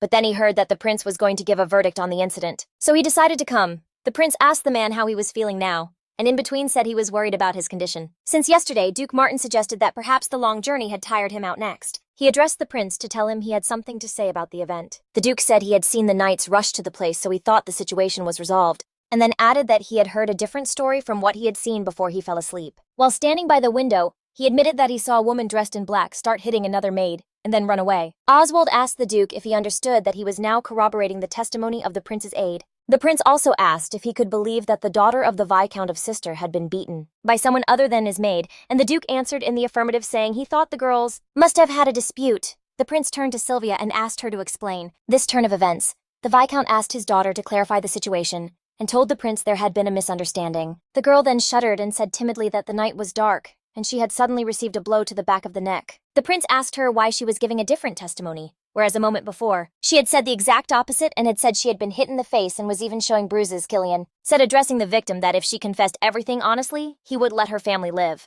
and asked her to stop testing his patience. Pamela saw the whole situation and now only hoped that Sylvia would not give her away. The leader mentally begged her accomplice to try to think of something and get out of the situation. She did so by falling unconscious to the floor. The Viscount shouted, and the prince announced that he and his daughter would be locked up in the palace from that moment on, until all the circumstances of the case were clarified. The prince also added that they would not be allowed to have contact with anyone. During that time, Cillian ordered the two of them to be taken away, and that he be informed as soon as the criminal woke up. As he was leaving, the prince whispered to the Marquis of Anais if he knew that his daughter had approached him. To offer him something, the Marquis turned to his daughter and asked her directly what His Highness was saying. Sylvia was taken to the guest room and continued to pretend to be unconscious, and thought it was a good thing she had pretended to faint, and decided to have the Baroness help her. Pamela came to see how her accomplice was doing, and observed that the woman looked unwell. She began to lament the cold-bloodedness with which the prince had treated a person in such a state. Sylvia saw nothing but felt something prick her. The girl noticed she was sinking into a strange state, and was becoming increasingly unable to hear others. Our heroine returned to her room, and took off her dirty clothes, thinking that the servants' bathroom was too far away. Juliet was also worried because she didn't know what would happen to her while she wandered through the palace. So she used the prince's bathroom. Our heroine thought she should clean up before the prince arrived, and Cillian was lost in his own thoughts, and his thoughts were that maybe the emperor wanted to make him crown prince as soon as possible. On the other hand, he didn't want to give up his current life, in which he was only dedicated to the administration of the duchy and to trade. He remembered our heroine and thought that except for one time, he had never in his life allowed anyone to take what was his. Thinking that he didn't know whose tricks they were, the prince began to worry that this could happen in the future. As he was tired and overwhelmed, the young man decided he needed to take a bath and relax, so he could then rest. When Cillian entered the bathroom, he wondered why it was so damp, and then he froze, because he saw our heroine's bare legs. Juliet immediately ran to get her glasses, and he asked her how long she had been out of jail. The prince intercepted her hand and asked her to show him her eyes, but our heroine realized he was about to expose her, so she covered her face with her hands. The prince thought she must be crying, and then he reminded her that he had promised to get her out of there at that moment. Our heroine realized that he hadn't discovered her, but was just worried about some random maid. Juliet, who was quite tired, asked to be allowed to get dressed. She was glad she had put on the wig beforehand. Our heroine explained to the prince what had happened to try to clean the bathroom that seemed terribly dirty, and she took off her clothes so she wouldn't get them dirty. Cillian expressed his joy that she was all right and generally well, and our heroine kept mentally searching for answers to the question of why that man was so affectionate with her, and she assumed he was up to no good. The prince decided that our heroine surely hadn't eaten anything, and he approached her. Then he said he would tell the butler to bring food to the room, and he asked our heroine to rest by his side tonight.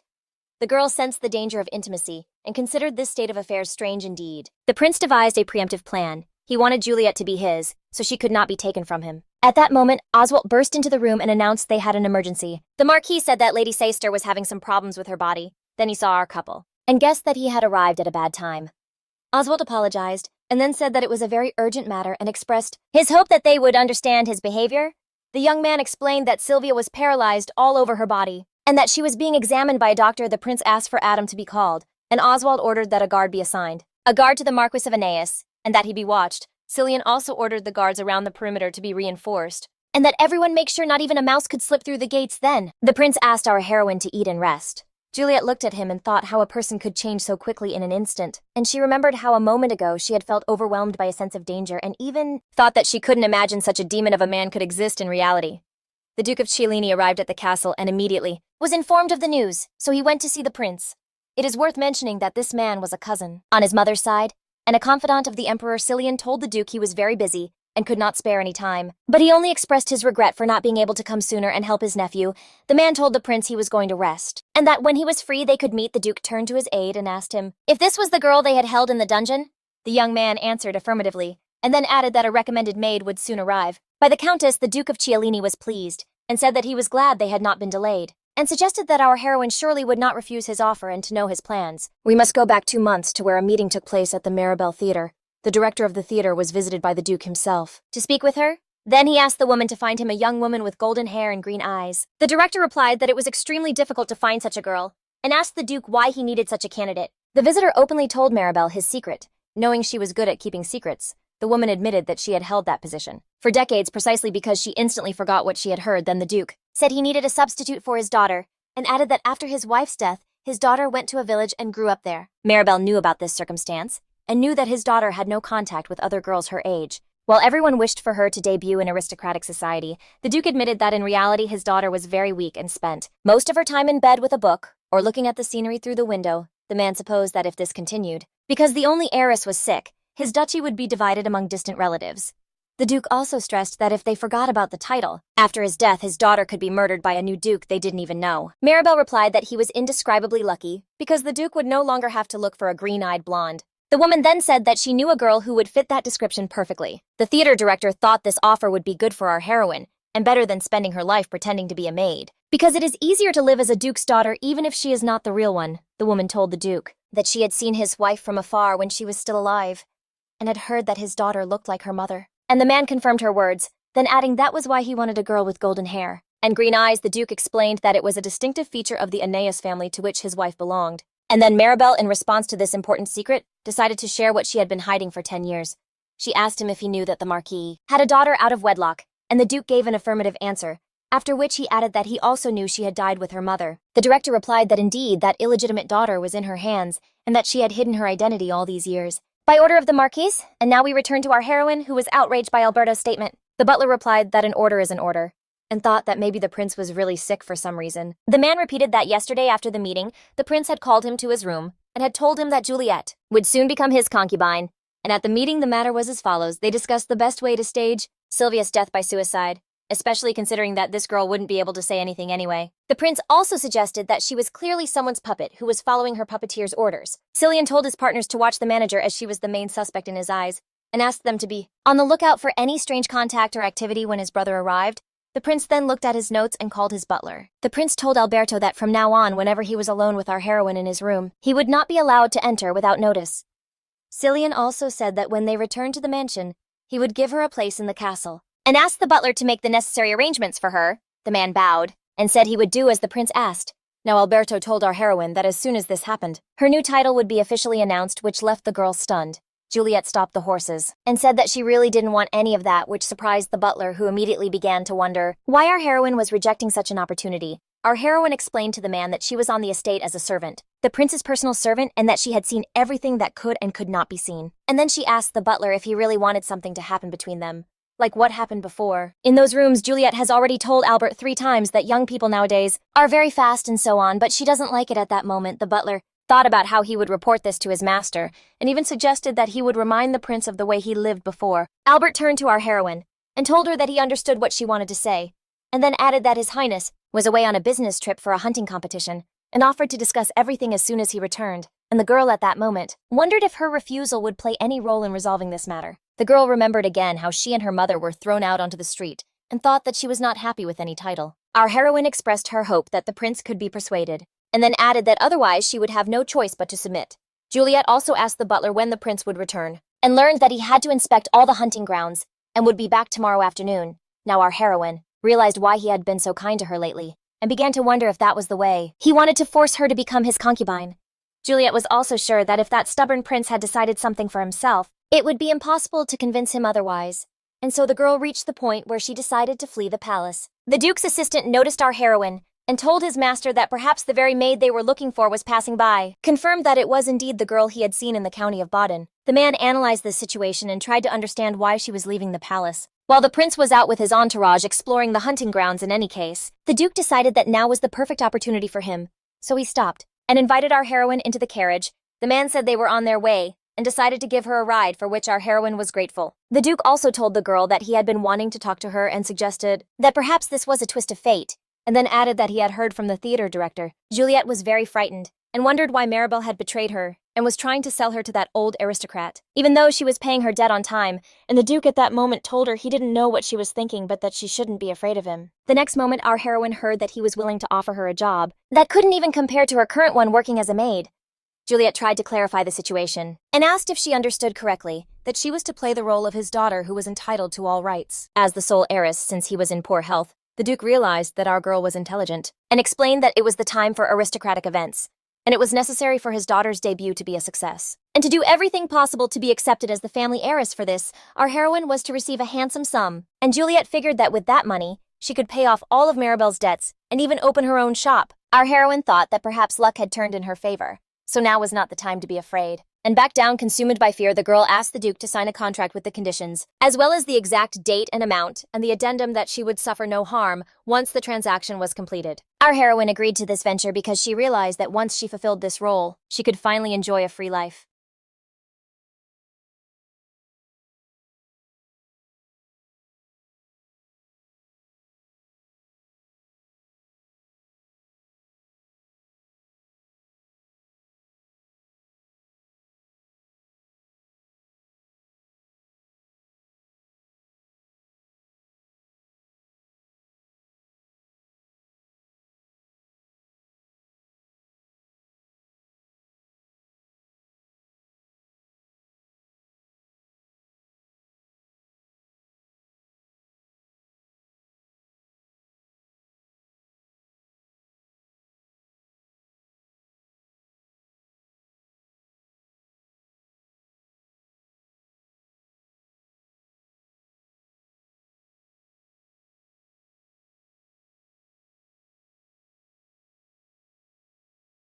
After a few hours of hunting, Cillian says the hunting tournament is organized for fun, so they have already practiced their skills enough. Back at the estate, Adam asked the prince if he was going to leave Jeff's position open, and he gave an affirmative answer, and added that he still had to be watched.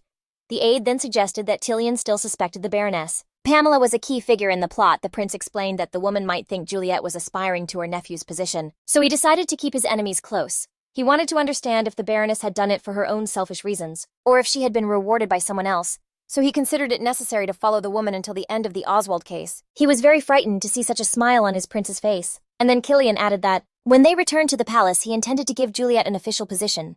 Adam immediately reacted with concern, but the prince answered him that from now on, he would not allow her or the rest of her family to be in any danger. And then his aides heard that Cillian was ready to become the next emperor because of this.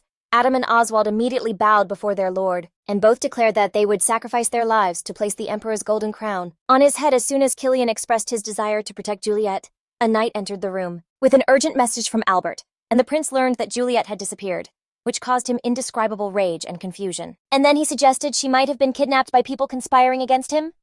The knight replied that was impossible, because her personal belongings had also disappeared, and therefore kidnapping was ruled out. Cillian realized that as soon as the girl heard his order, her trail vanished, so he concluded that Juliet must have escaped. Adam could not help expressing his relief and undisguised joy, which of course did not escape the prince's gaze.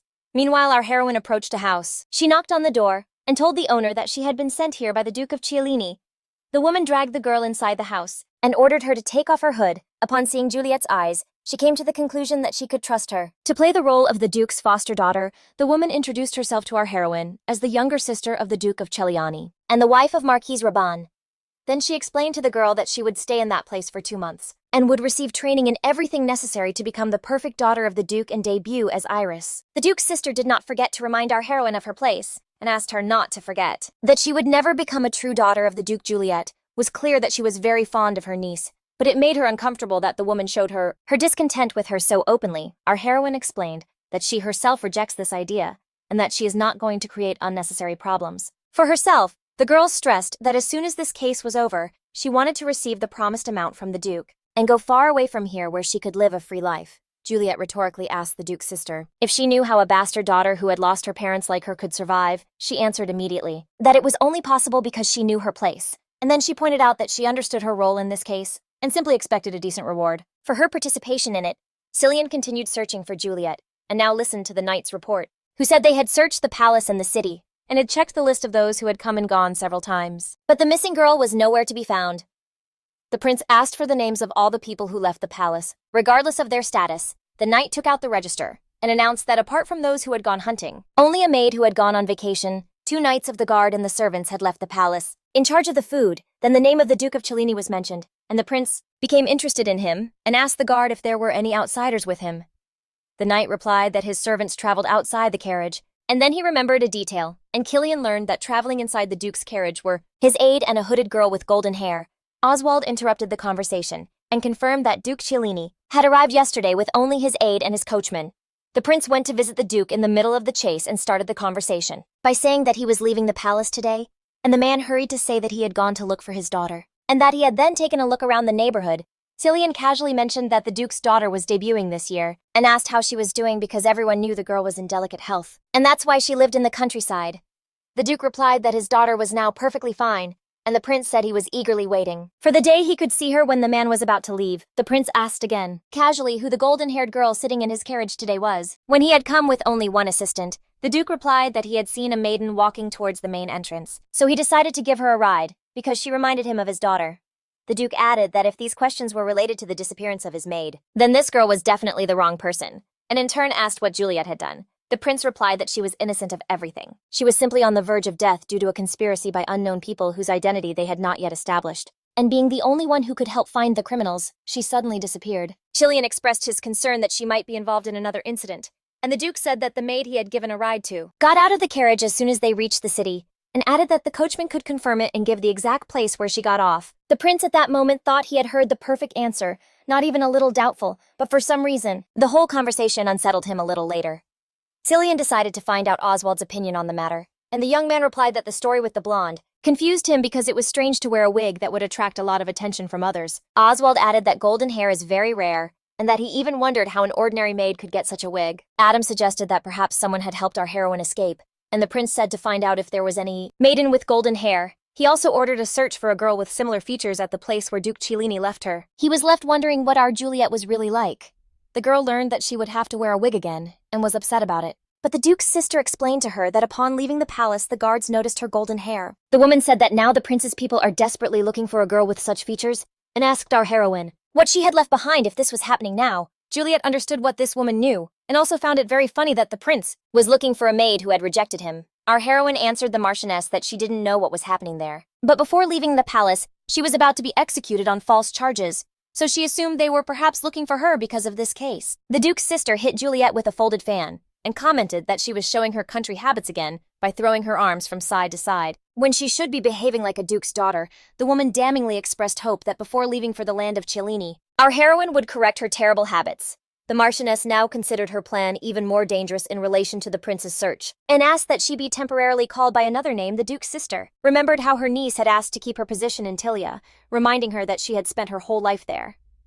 Iris reminded her aunt that, when her husband died without an heir, her nephew assumed the title of Marquis, and she had to leave her husband's estate. The niece asked her aunt to hide the secret of her illness by all means. The woman undoubtedly understood Iris's request, and had already fired all the employees of the estate a few years ago. So that her niece would not have to worry about it now, Iris was asking her aunt to educate the girl who would take her place well so that she would become the perfect daughter of the Duke. Iris was willing even to end our heroine's life to achieve her goal to defend her place in the duchy. The niece reminded her aunt that her secure old age depended directly on the success of her debut, and keeping her place in the family. Then Marchioness Raybun suggested to Maribel that she tell the woman that Juliet had escaped, to which the woman replied that Marchioness Aeneas was a very astute person, the theater director. She said that if she reported that the girl she had escaped, and then suddenly, the Duke's sick daughter appeared in society in perfect health, it would undoubtedly cause serious questions. And then problems. Maribel also understood that when the Marchioness saw the golden hair and the girl's green eyes, she would immediately suspect that her husband was protecting his illegitimate daughter. The Duke's sister was worried that it would be very difficult to find the body of a girl with golden hair and green eyes, and Maribel answered her that it was not necessary to look for such a body.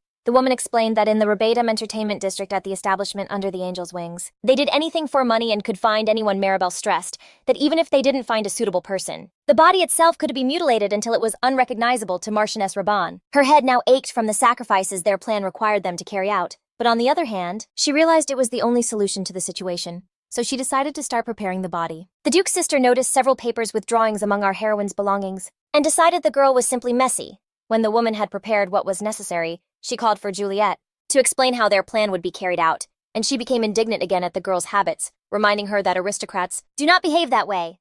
The Marchioness reminded our heroine not to ask questions, not to worry, and to always give clear answers, and this girl agreed, but she understood they were actually asking her to behave as if her neck was in a cast. Juliet decided to change the subject until she saw the woman holding her belongings. When the girl asked about it, the Marchioness asked her to sit down first, but our heroine was not satisfied and kept asking why she was rummaging through her things. The Duke's sister ordered Juliet to sit down and listen to her in an authoritarian tone.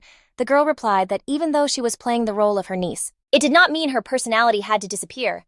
She asked the Marchioness not to behave like that in the future, threatening to cancel their agreement. Our heroine understood that in the eyes of others, her things might seem pathetic and worthless, but they were the only thing that reminded her of the present.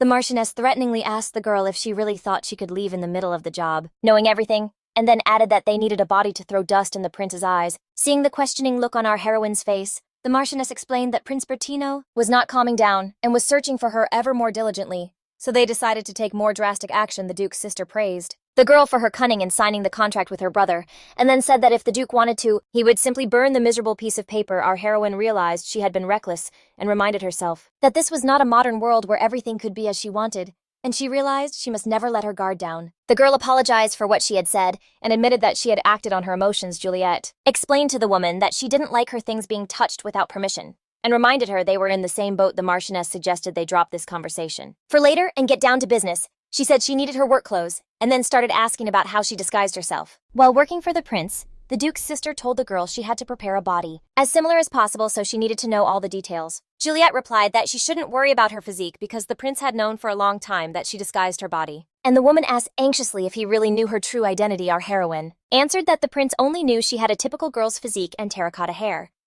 She also announced that she wore glasses with thick lenses, so no one knows the color of her eyes either. Now our heroine could only hope there would be no innocent victims. In this case, the girl stressed that she did not want this to happen, even if her words sounded hypocritical. After the deal at that moment, the Marchioness realized that our heroine was actually only angry because she had touched her things. In fact, she liked that this girl did not have a wicked character, and she herself was not willing to do anything for her own benefit. As a result, the Duke's sister decided to find a body that more or less matched our heroine's description, and asked the girl not to worry. The Marchioness understood that this was a troublesome matter, but on the other hand, she thought that if she found a dying woman who was a burden to her parents, living in the slums, there would be no problems. The woman believed that when the time came, she could not avoid such a terrible act, and was willing to help Iris become the lady of the duchy at any cost, as well as to prepare a comfortable place for herself. Soon Cillian was informed that a body had been found of a girl in the Douai River, and the prince asked for a detailed description. The knight said that the girl's body had brown hair and was wearing clothes many sizes too big for her, and the prince ordered him to show it to him immediately. Cillian went to identify the body and ordered the dead woman to be undressed, but Oswald tried to stop the prince, arguing that she had already suffered enough.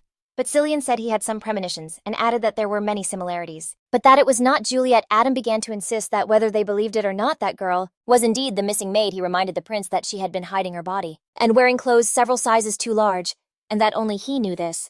The prince listened to all the evidence and then asked everyone to step away because he was going to examine the entire body.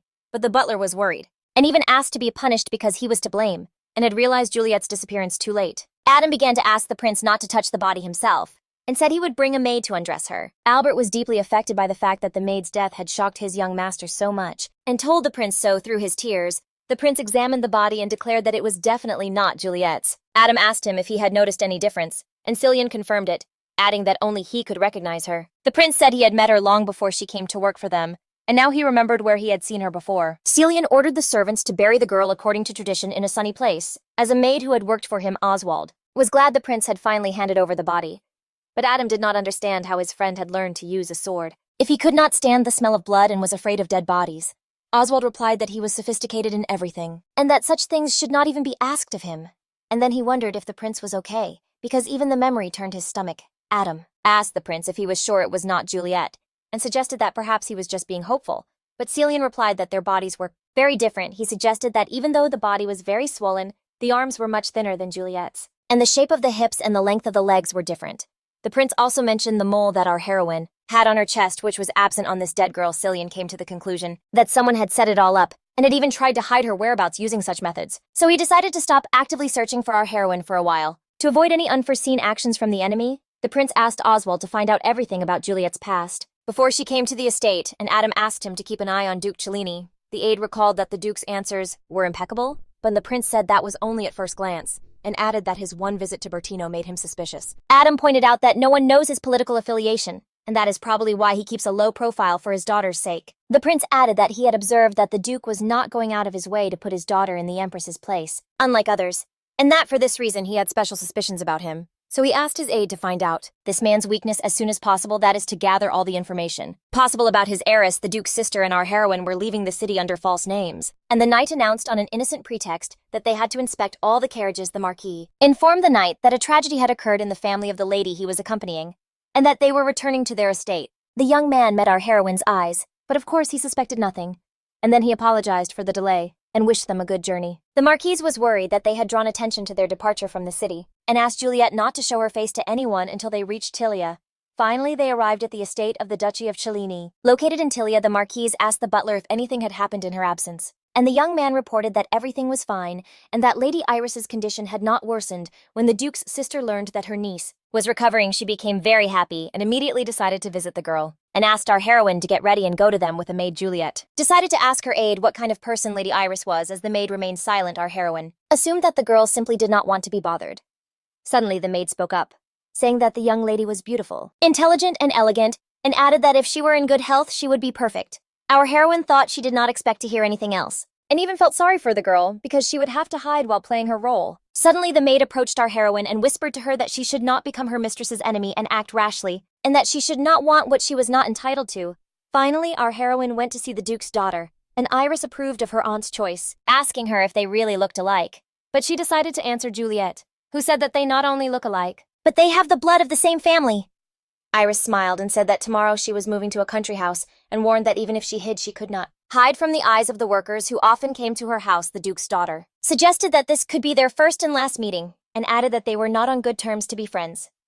Iris mentally observed that our heroine has luxurious golden hair that shines in the sun, and skin as white as snow with a blush that shows her excellent health, not to mention the sparkle in her green eyes. It was everything she desired but could not have. And envy spoke to her. She reminded our heroine that she was the true daughter of her father, the duke, and that she was nothing more than Juliet, and then said that the situation forced her to make such a substitution. So from now on she would be called Iris, and then asked her to use her name as her own, but not to forget to return it clean. The duke's daughter asked her aunt to call her Regina from now on, and explained that she would be upset if they got confused. Spencer went to visit the prince and confessed that his trip had been ruined by Francisco's company. Cillian told him that he should have just accompanied him, but his friend replied that in that case, there could have been a massacre between them. And since he was not sure of his abilities, he decided not to attack. The prince was surprised that such a calm person could get so angry, and then suggested that Francisco must have a talent for making people angry. The young man replied that if it had not been for the executioner, he would never have intervened in this useless war. Spencer told Cillian that Francisco was now up to his dirty tricks,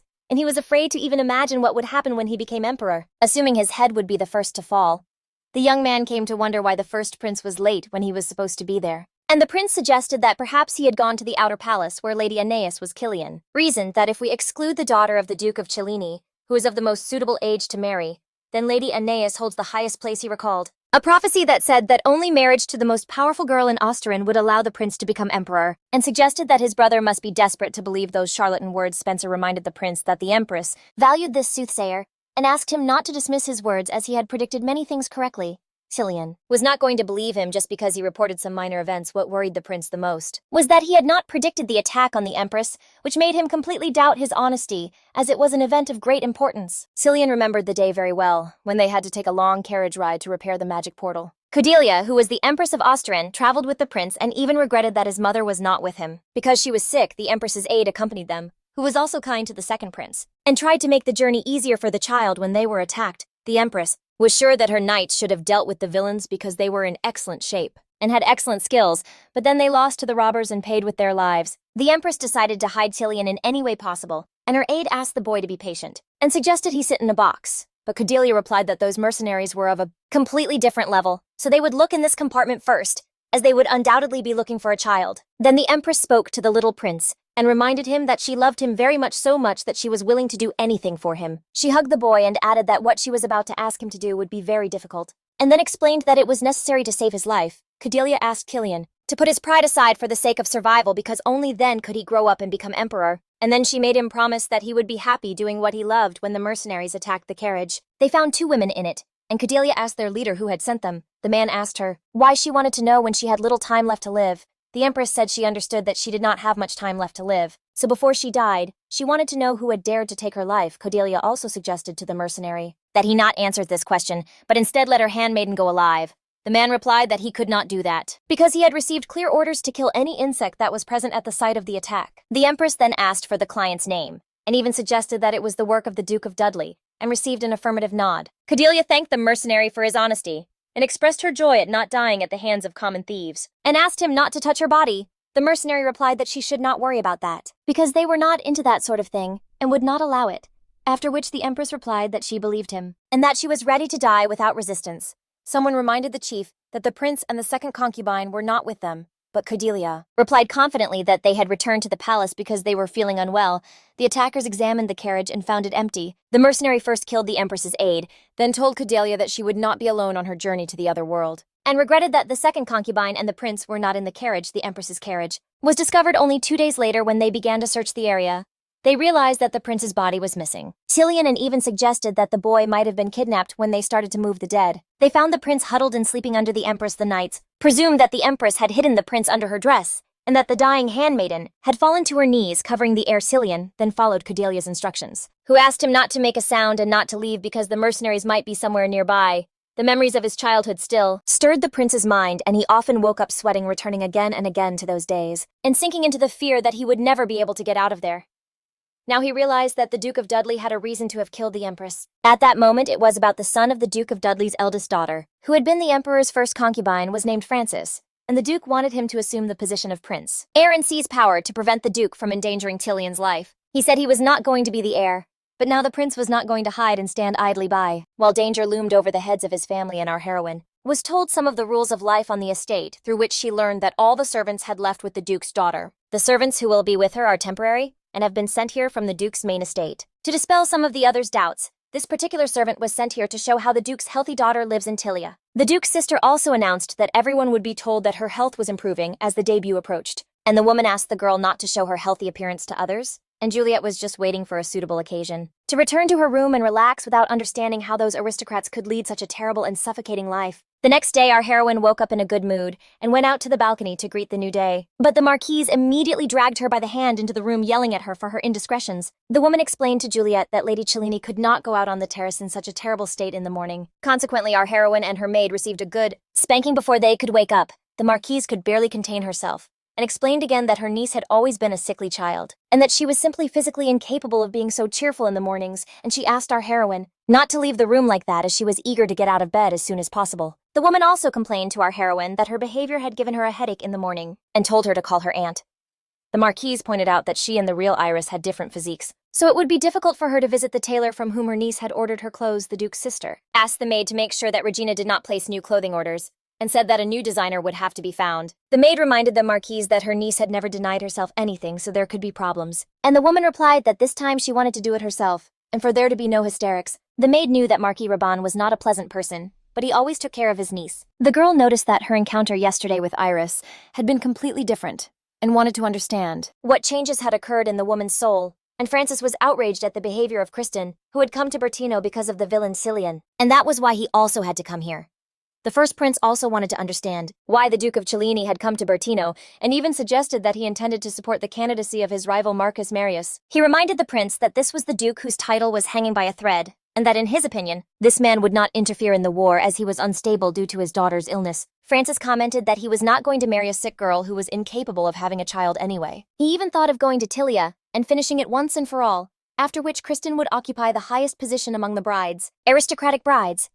The Marquis replied that although it would be easy to deal with the sick girl, it would be more difficult to eliminate the father, because his daughter's sudden death would undoubtedly arouse suspicion, and the Duke would then turn his wrath on them. Francis then decided to win the Duke over to his side, and was even willing to marry the Duke's sick daughter. Marius concluded that it was not a bad idea, especially because the other man's prophecy was important to him, and he had said so explicitly. Francis asked the Marquis angrily if he was playing a joke on him and if he intended to say that he was going to have a chronically ill woman who would not die in his party.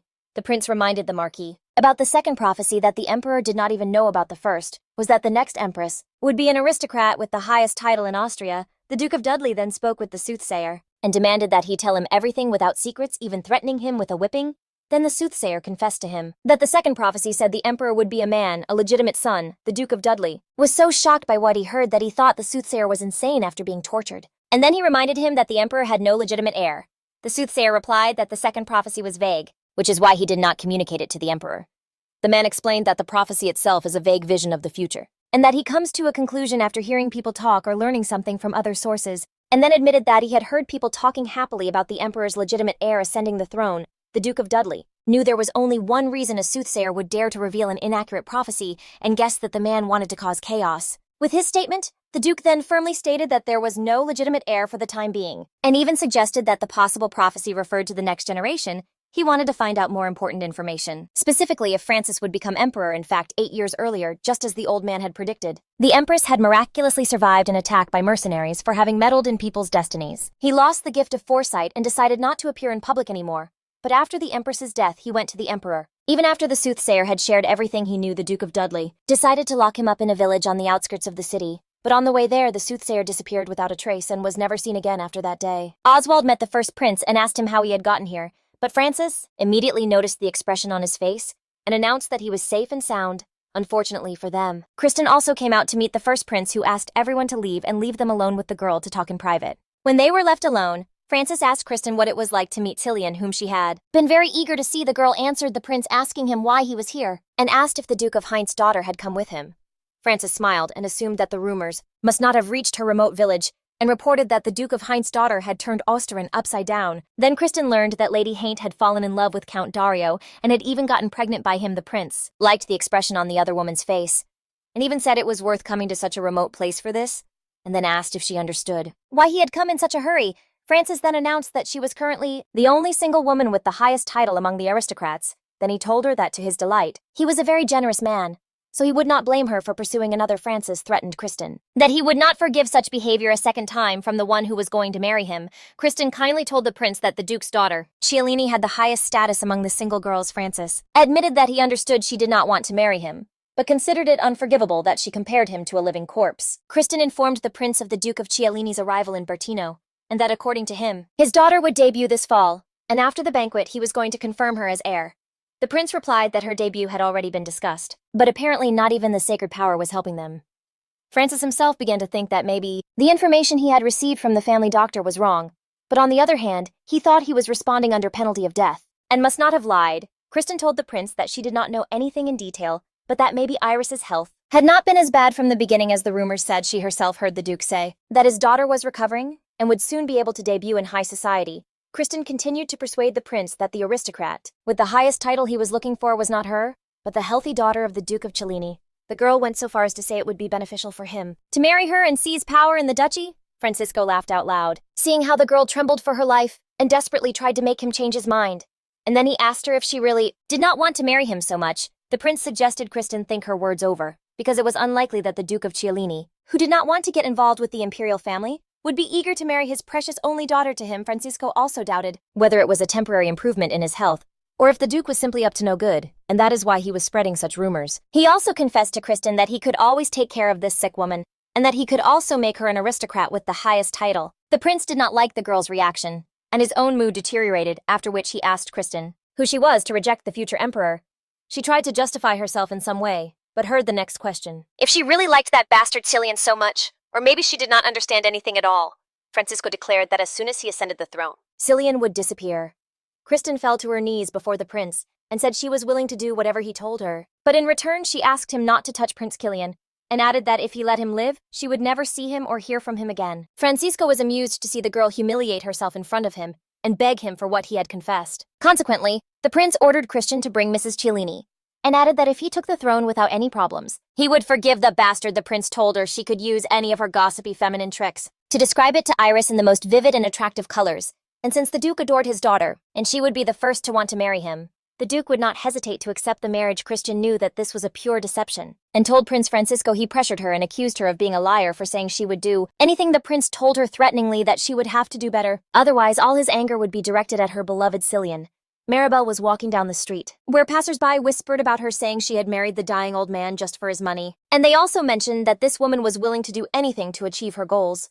But she did not care what others said, because 20 years ago she had truly married for her future after her husband's death. She invested her entire fortune in the theater, and that is how she got to where she is today in her life. She cared about nothing but her future. But there was something more special for this girl. She decided to give up all feelings and emotions and try to succeed.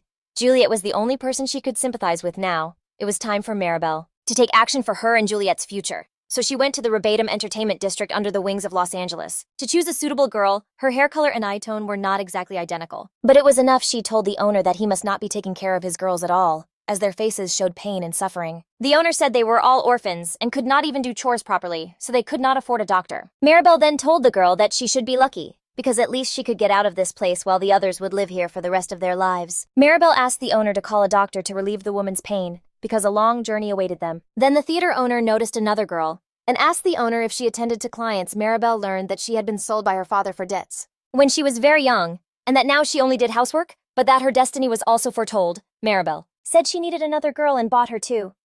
Then she warned him that no one should know. The theater owner agreed to take them even if they were not very healthy, because they were good for her.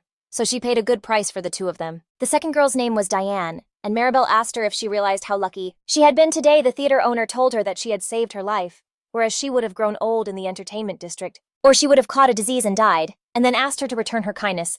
Maribel told her to start by serving the girl with the golden hair. 270. The theater owner then told Diana that she would go to the Tilia estate and be her eyes and ears, and Juliet had a crash course, and now she knew who the emperor and empress were, and their stories. I learned how Cordelia had been attacked by bandits on her way to the Bertino founding ceremony. 11 years earlier, the Duke's sister made sure that our heroine learned well who the prince's mothers were. Among this material, Juliet was able to find out who gave birth to the fifth prince, Cillian, for whom she worked. There came a time when she could not take it anymore, and she began to resent the fact that these aristocrats had terribly long names. The Duke's sister was horrified by our heroine's new rural habits. The girl had not yet had time to rest, because now she had to study the history of the continent, and the Marquis added that tomorrow she would start reviewing one country per day, and ordered her to prepare well for the answers. A maid entered the room and told the Marquise that Miss Regina wanted to see her, and she replied that she would go to see her as soon as the lesson was over. But the maid told her that her mistress had asked them to both come at once. The Duke's sister was indignant that her niece did not even know what she was doing when she could have been receiving guests. At that moment, the Marquise had once again come to the conclusion that her niece had always been selfish, but now she noticed that lately she was irritating her. She realized that she was now acting like the lady of the house. But she knew that in any case, Iris had all the power, so she could not deny it. The Duke's daughter said they had arrived just in time because some tea leaves she loved had just been brought, and Iris guessed that her aunt would like them too. The girl asked to sit at the table, and in the meantime suggested that her aunt was very tired. While cleaning up the traces of the dirty girl referring to our heroine, the woman replied that Juliet had been taught the basics of manners and dancing as a child, and that she studied and learned quickly. Iris expressed her joy at this, and then reminded her that the honor of her name depended on our heroine's every unnecessary move, and on every mistake she made, so she could not help but worry. Iris now scoffed at Juliet and added that everyone should know their place, even if she was trained in manners and sciences. The Duke's daughter said that our heroine was no different from an ordinary maid when she stood there and suddenly coughed. The aunt immediately insisted that she not overexert herself and be careful, but the niece realized she was not in the mood to talk to her and then asked the Marquise if she did not like her comments about Juliet. The woman replied that they had a lot of work, and that they had wasted a lot of time because of her call, which annoyed her. The Duke's sister reminded her niece that everyone's attention would be on her, who had not yet appeared in public. The Marquise confided in her niece that she could not even sleep well, because she was worried something bad would happen, and Iris said that should never happen. She threateningly reminded her aunt that she could not make any mistakes. Then Iris began to smile as if nothing had happened, and began to talk about the tea and how it was harvested. The Marquise could not keep quiet because blood will tell, and said that she had an incredible knowledge of this drink just like her father. The woman remembered how her brother's wife had fallen ill, and he had begun to study in depth the effects of various tea leaves, and Iris interrupted him, and told her she would send her an herbal blend to relieve her headaches. Juliet even began to worry about the Marquise's health. When she saw that she had emptied her fourth cup of tea, the woman replied that she suffered from severe headaches, and that if she did not drink that tea, her head would split into pieces. Our heroine asked in response if the doctor had seen her, and added that it was better not to depend on tea, but that it would be good to find out the cause of the illness first. And the Marquise admitted that the doctors believe that nervous shocks are to blame. Then the girl asked her if she was really so worried about making a mistake. The woman replied that of course she was, because they were playing a dangerous game. And then she admitted that her headaches had started several years ago. Juliet said that if the origin of the illness was unknown, it was better not to overdo it with the tea and to exercise. She said that the root of all illnesses is in the lack of physical activity, and added that if she had to spend some time, it was better to take a walk outdoors, or stretch her neck and shoulders. The Marquise asked our heroine what kind of indecent movements she was doing, but Juliet asked her not to be such a boring woman. She started to knead her shoulders and added that if she relieved the tension that had built up in her neck during the day, the headache wouldn't be so severe. Our heroine also asked the Marquise to temporarily cut back on the tea she was drinking and promised to massage her neck and shoulders. Soon the woman noticed that she really felt better, and even her headache subsided. In this case, Juliet suggested they have an etiquette lesson in the garden. Saying that the weather was nice, our heroine also reminded the servants that she had to show them she was getting better. And the Marquise realized that she simply didn't want to sit in one place. The girl recalled that she hadn't left her room for almost a month, and then added that she had taken it very seriously. The matter of walking and the effects of fresh air on her body. The Marquise noticed again that our heroine didn't remember that she should be addressed as aunt and made a remark. Then the Duke's sister said that the lesson was over for the day, and they could have tea in the garden as she had suggested. The Marquise even asked the maid to prepare her favorite tea, which she wanted to enjoy for the first time in a long time. 2 months later, Iris was furious because her aunt was so late and didn't come at the first call. Despite the maid's explanation that the Marquise was busy at the moment, the Duke's daughter was also furious because she didn't know how our heroine was managing with her work and called her a scoundrel who could easily disgrace her. The aunt told her niece that she didn't have to worry because Juliet was doing a good job. Iris, who had lost a lot of weight due to her illness, asked how it was possible for the girl to do such a good job and wondered if she could do better than her. Being a duke's daughter, the Marquise answered her niece that no one could imitate her grace and elegance, so she shouldn't entertain such thoughts. Iris remembered that our heroine's mother was a theater actress. She laughed because dirty jeans are inevitable. The duke's sister commented that her niece had become too sensitive, and that it was already showing on her face, and then asked her not to worry. Iris replied that she wasn't worried about anything at all, but that she still wasn't used to living in that place and that she wished to return. The aunt replied that it would be better to wait until our heroine was in the capital, because it would be necessary to minimize her encounters with other aristocrats before and after her debut. The woman reminded her niece that as soon as the Marquise of Anais saw Juliet, she would immediately realize that they had kidnapped her husband's illegitimate daughter, and if this happened, the girl's life would be in danger. Iris replied that she didn't care, because she didn't have to worry about a wretch, and then asked her aunt if she had grown fond of that child she had picked up like a kitten on the street. The woman reminded her niece that she had started it all, and the girl agreed that all those actions had been done for her own good. After that, Iris told her aunt that she was going to ask her father to get rid of that filthy creature in the person of our heroine. Our heroine continued to study until she fell asleep, and Diane came over to see what book she was reading. Juliet woke up and startled the girl, who immediately admitted she was worried about her catching a cold. Our heroine said that was very kind of her, and admitted that in her place, she would have been afraid of being scolded and would have run away. Then Diane said she wanted to look at the book because she was curious, but that she couldn't read at all. Juliet in turn asked if she wanted to learn that skill, but she was shy to the tips of her hair and refused. Thinking she was not worthy, our heroine replied that she expected to hear such an answer, and asked her to calm down and not to worry. Juliet knew that the girl had recently started working on the estate, and could see that she had not yet gotten used to the new place. Our heroine also told Diane that she would like her not to look down on herself because of her origin and to try to love herself, trying to make herself better without hurting anyone. Juliet even invited the girl to come to her whenever she had a free moment, and promised that they would learn to write, and our heroine continued to study, and this time she made her curtsy perfect. After which she asked Diane if her movements seemed perfect to her. The maid confirmed that her movements were now much more natural and fluid, and our heroine noted that her handwriting had improved. Diane was happy to boast that she had managed to read a large passage from the book our heroine had given her. When the maid thanked our heroine for everything, she replied that it had all been her own doing. The friends began to say that if they kept working so hard, they wouldn't recognize each other in 10 years. Diane sincerely hoped that in 10 years she would be able to remember today with a smile. Juliet said that in that case, they should promise each other that they would work even harder from now on as a token of their agreement. Our heroine gave Diane a bracelet. Then Juliet said that tomorrow she would have to go to the capital to prepare for her debut, as Diane was still very happy about her gift. Our heroine told her that it wasn't very expensive, and that she had made it herself, and then added that if she ever felt down, she could always remember that she was not alone in this world. Juliet couldn't help but tell her friend the secret that that accessory could become a branded piece of jewelry in 10 years. And Diane now worried if her actions would harm the lady who shone like a star on the way to the capital. The Marquise and Juliet stopped at the inn, where she had once spent the night with the prince when she was his handmaiden. She remembered how rude and capricious he had been then, and how whimsical he had been. But on the other hand, she couldn't forget that he had been kind and cordial to her. The girl looked at the Marquise de Raban and thought that the woman she now served was in many ways inferior to the prince. But her aunt shocked our heroine when she told her that her young body must have been very hungry during the trip and asked her to eat slowly. The Marquise noticed our heroine's reaction and asked her not to look at her with those eyes because she was worried about her, like an Aunt Juliet couldn't come to her senses anyway. So the Marquise told her that if she kept looking at her with those startled rabbit eyes, people would start to suspect something was wrong. Our heroine finally came to the conclusion that this was a positive effect of her reduced tea consumption, of the massages, and of walking with her in the garden. Juliet even recognized that the Marquise's face looked fresher and more rested, and the woman agreed with these conclusions, then admitting that she was indeed feeling much better. The Marquise asked the girl not to behave like that when they met the Duke. She said that if our heroine tried to prove their kinship, she would anger her brother, and that would only create more problems. The Marquise asked our heroine to be very careful, and the girl said she would not forget her role in her place. She realized that soon she would be completely free, and could finally make her dream come true, because she would have enough money to live a free life. Juliet decided that as soon as she had money, she could fulfill the dream she hadn't been able to realize in her previous life and would definitely open her own clothing store, but she still had one problem. And that was that after fulfilling the terms of the contract with the Duke, he might decide to take measures to get rid of the problem in her person.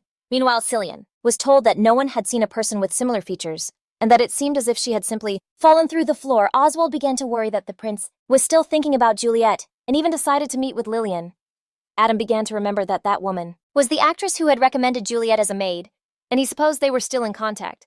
Cillian remained silent. As he wondered where our heroine had gone, Adam couldn't even imagine that His Highness's love affair was so serious, and suggested that our heroine had to be found, even if it meant searching the entire continent. Oswald suddenly saw an unprecedented beauty in the shop window, and said that with his unsurpassed sense of beauty, he couldn't help but notice her magnificent appearance. Oswald suggested she could cure the prince's lovesickness, and Adam recognized the carriage as belonging to the Duchy of Cillian. Cillian suggested it must be the Duke's daughter who had decided to appear in public, and added that when they returned to Ustrin, his assistants could see her face until they got tired of it, and asked them to sit up straight. They also observed that the Duke's daughter had arrived with the Marquise of Rabanne, so they concluded they were heading to the estate. Cillian said that after the Duchess's death, the Marquise had cared for her as if she were her own daughter, and suddenly their gazes met the prince, then asked Oswald if the Duke's daughter had really lived in Tilia, since she was a child and had never visited the city, and he confirmed it, adding that no one had seen her because of it. Cillian then asked his assistants why, upon seeing him for the first time, she got scared as if she had seen a ghost. Oswald suggested she was dazzled by his beauty, and was unable to control her emotions, since she had never seen anyone like him. Adam commented dryly that it was bad enough for the prince that Lady Aeneas was asking for a candidate to marry him, and that he didn't know what would happen if the Duke's daughter joined her the day before Maribel had asked for forgiveness from the dead girl she had taken from the amusement park, saying it was her destiny. The woman had done it thanks to the poison the Duke of Cillian gave her, and she was able to die without suffering, after which the theater owner expressed hope that she would be more fortunate in her next life. Maribel needed to stage a play on her part, so she invited the Marquise of Aeneas to her establishment, and told her she had found the girl breathless. After the performance, the Marquise ordered her maid to check the color of her eyes and hair, and she replied that she had green eyes and yellow hair. Maribel said meaningfully that this had happened immediately after Marquise Aeneas had left for the capital. The woman asked, displeased, if they were trying to hold her responsible for the girl's death, and the theater owner replied that it was just a strange coincidence. The Marquise of Aeneas gloated, saying that that filthy creature should never have been born, and concluded that that was the life she was destined for. The woman asked Maribel to take care of the body, and told her not to bury it next to her mother, so that her husband wouldn't find out. Maribel promised to do her best, and asked the Marquise to go home calmly and sleep in peace. The Marquise replied that she should feel sorry for the girl, because she had raised her. She also reminded Maribel that her husband already knew she was dead, and that she had nothing to worry about, because she had died a long time ago, and our heroine had just arrived at the Duke of Cillian's estate, and the servants came out to greet her. Marquise Rabanne asked the butler where her brother was, and found out he had returned to Tilia for an important matter, and that's why they had missed each other. The woman was very surprised that her brother had left at such an important time. She even suggested that perhaps the Duke was avoiding meeting them, which is why he decided to leave home. The Marquise felt very miserable, thinking that she and her daughter had left the whole matter on her shoulders, and speculated aloud that maybe he had gone there to avoid trouble. The woman asked her pseudo-niece to rest after the trip, and even suggested they would be more comfortable having lunch in their room. The Marquise reminded our heroine that apart from her and Vera, everyone else was her enemy. Even though they had come out to greet her, Juliet learned that if they didn't like her, they could start humiliating her, and she told her aunt that she would watch her actions carefully. Now the Marquise began to suffer from headaches because of the outfits she was preparing, which she had hastily put together, and which were obviously not suitable for the status of a duke's daughter. She stated that they needed to find a new designer as soon as possible, but she had no idea where to find a suitable specialist. Our heroine wanted to offer to sew her own clothes, but was afraid to do so, and even more, she didn't dare. The girl asked the Marquise if she could find a good designer, and she replied that specialists can talk among themselves about their clients, and so their secret would come to light very quickly. The Duke's sister said that now whatever they did, everything would seem strange. At the same time, she believed our heroine should debut in a dress that would cause a sensation before everyone. Consequently, the Marquise decided to send a man to the theater and get a specialist to come back as soon as possible. She believed that Maribel had a wide circle of friends, and that the theater owner would probably find the perfect person for their business. There were several rumors about the Duke's daughter among them, that she had disgusting marks on her face due to her illness, and that was probably why she hid from people, The women murmured that not even the dressmaker could see her face. But she sewed only to measure. Maribel received the guests with joy, and didn't even pretend to know the big secret. The theater owner admitted that everyone was very interested in the Duke's daughter, who had been hiding her face. Maribel continued talking about people's reactions, but the Marquise was worried about another matter and decided not to delay the issue. The theater owner answered that the matter could be solved very easily, and that they didn't even need to look for a designer somewhere far away. Maribel told the Marquise that Juliet herself was a great designer, which our heroine herself didn't believe, and asked if it was really her they were talking about. Maribel asked the girl not to be modest, and added that she had seen her work many times and knew how much Amelia and Sophie admired it. Maribel stressed that it was no wonder, since every day she had to see exquisite dresses of actresses and aristocrats. In fact, drawing was the only hobby our heroine had in her joyless life, so she was always drawing the most beautiful dresses. Amelia and Sophie greatly admired Juliet's work when they noticed her design ideas.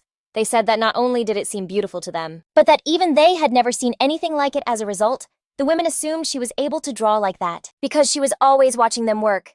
Juliet confessed to the women that it was her own design, and that she hadn't stolen the idea from anyone. And then she talked about her dream of opening her own clothing store and selling such dresses there. Maribel told our heroine that she would send Amelia and Sophie to help her, because they always tried to do right by her and would not betray her. The Marquise watched Juliet and saw how happy she was to hear these words. She also remembered the drawings she had found in the suitcase of our heroine, and now understood why the girl was so interested in protecting them. Maribel suggested that the Marquise open a small atelier in which Juliet would be a mysterious designer who does not reveal her identity, and Amelia and Sophie would run it and could sew clothes for her. The theater owner said it was a good way to disguise themselves so as not to give away Juliet's identity. The Marquise accepted the proposal and asked them to find a suitable place for the atelier, but our heroine stopped her offering her services. To find a location, the Duke's sister was indignant and said it was not normal for the Duke's daughter to wander through the streets in search of a location for an atelier. But Juliet replied that she was not going to walk around like that. Our heroine reminded her that she had a wig she used for disguise, and also suggested that she take Vera's uniform. Juliet promised her aunt that no one would recognize her as the daughter of the Duke of Cillian. The Duke's sister visited her niece, again trying to find out if she would betray her trust and use Juliet to turn her real daughter into a shadow. Iris went so far as to suggest that her aunt was trying to take over, but the woman reminded her that she had raised her in the countryside, and added that she didn't deserve such words to be said. About her, the Duke's daughter came to the conclusion that her aunt had not cared for her with sincere intentions, as she had lost her husband and had lost against the new Marquis in battle. Iris commented sarcastically that she had nowhere else to go, and that's why she had taken her in to make her way back to the duchy. The Marquise of Rabanne said she simply felt sorry for the small, fragile, and sickly girl, and then asked them not to continue this conversation that threatened to only lead to mutual disappointment. After a while, our heroine went to the Marquise and asked her for permission to speak. She offered the woman to put her name on the new clothing store. Instead of her salary and vacation pay, Juliet immediately decided to avoid all possible questions and suspicions, and announced to the Marquise that she had no bad intentions, and added that if she gave her the house for the atelier, as soon as she fulfilled her part, she would move there to live, and would not show her face anywhere. Our heroine continued to convince the Marquise that if she did so, she could keep a close eye on her and she could take care of herself. The woman came to the conclusion that this girl was indeed very clever, as Maribel had once said. The Marquise also realized that Juliet wanted to hide her identity and didn't even mind living under surveillance, and she thought her brother would be happy with it. And then the Duke's sister said that if the role of designer was added, she would have to be properly compensated. Besides, our heroine heard an unexpected offer to do whatever she wanted. This woman was surprised herself that her friends, close friends of her own blood, had nothing to do with it, and that a stranger she had recently met inspired her confidence. Our heroine didn't have to look far and soon found the right place, and took Amelia and Sophie to see it. But the seamstresses were surprised by the magnitude of the building, because they didn't expect such a change in their lives. The women expressed the opinion that the place was far from the center and might not be suitable for a workshop. But our heroine replied that high-class workshops are always located in remote places, and visitors will be delighted to find such a special atelier that is not like the others. The women feared that our heroine would not succeed, but she reminded them that she was the designer for the daughter of the Duke of Cillian, whose face was in the spotlight. Juliet commented that if this lady decided to go to a party in an academic uniform, everyone would still admire her look. Amelia smiled and said that our heroine always surprised her with her confidence. Juliet told the seamstresses that they could use the neighboring villa for lodging, stating that they had already suffered enough in this life, and that now it was time for them all to live in a place like this. Sophie realized she was worried about the new place, and answered her that compared to the place where they had been living, it would certainly be better, and asked when they could start working. Our heroine announced that the work should start tomorrow, because everything they needed would also arrive tomorrow. The girl gave the artisans her sketchbook and asked them to do everything in turns just as she had drawn it. Juliet said that there were about 3 weeks left until the debutante banquet, so they had to hurry. Our heroine added that they would also need dresses for meetings and casual dresses. Even picnic dresses, the girl asked the seamstresses to work exclusively on her outfits, because her measurements had to be kept secret and that they could hire outsiders for other orders. Juliet was very happy to see the women, and when they had arranged their work and lodging, she hugged them. The girl was worried because it was difficult for them to leave their usual workplace, and she apologized to them, but they thanked her for the opportunity. Sophie said there was one thing they were not happy about, and it was her terrible wig that she wouldn't get rid of. Juliet admitted that she really liked the look and felt very comfortable in it. The girl told the seamstresses that she couldn't be away for long, so she had to leave and promised to return in a few days at that moment. Prince Cillian was passing by in his carriage and immediately asked for it to be stopped, after which he got out and looked down the street. He was sure he had seen our heroine, but she disappeared instantly. The butler asked his master to return to the carriage and not attract the attention of the locals. But he was completely sure he had seen Juliet. He couldn't help but wonder who had dared to steal his maiden from him. Suddenly he spotted the theater where she had been raised. Juliet thought that since he was outside, he should go see a performance, and Lillian had told Maribel. The day before that, Prince Cillian had come to see her. The theater owner learned that the former actress thought the prince knew about Juliet's disguise.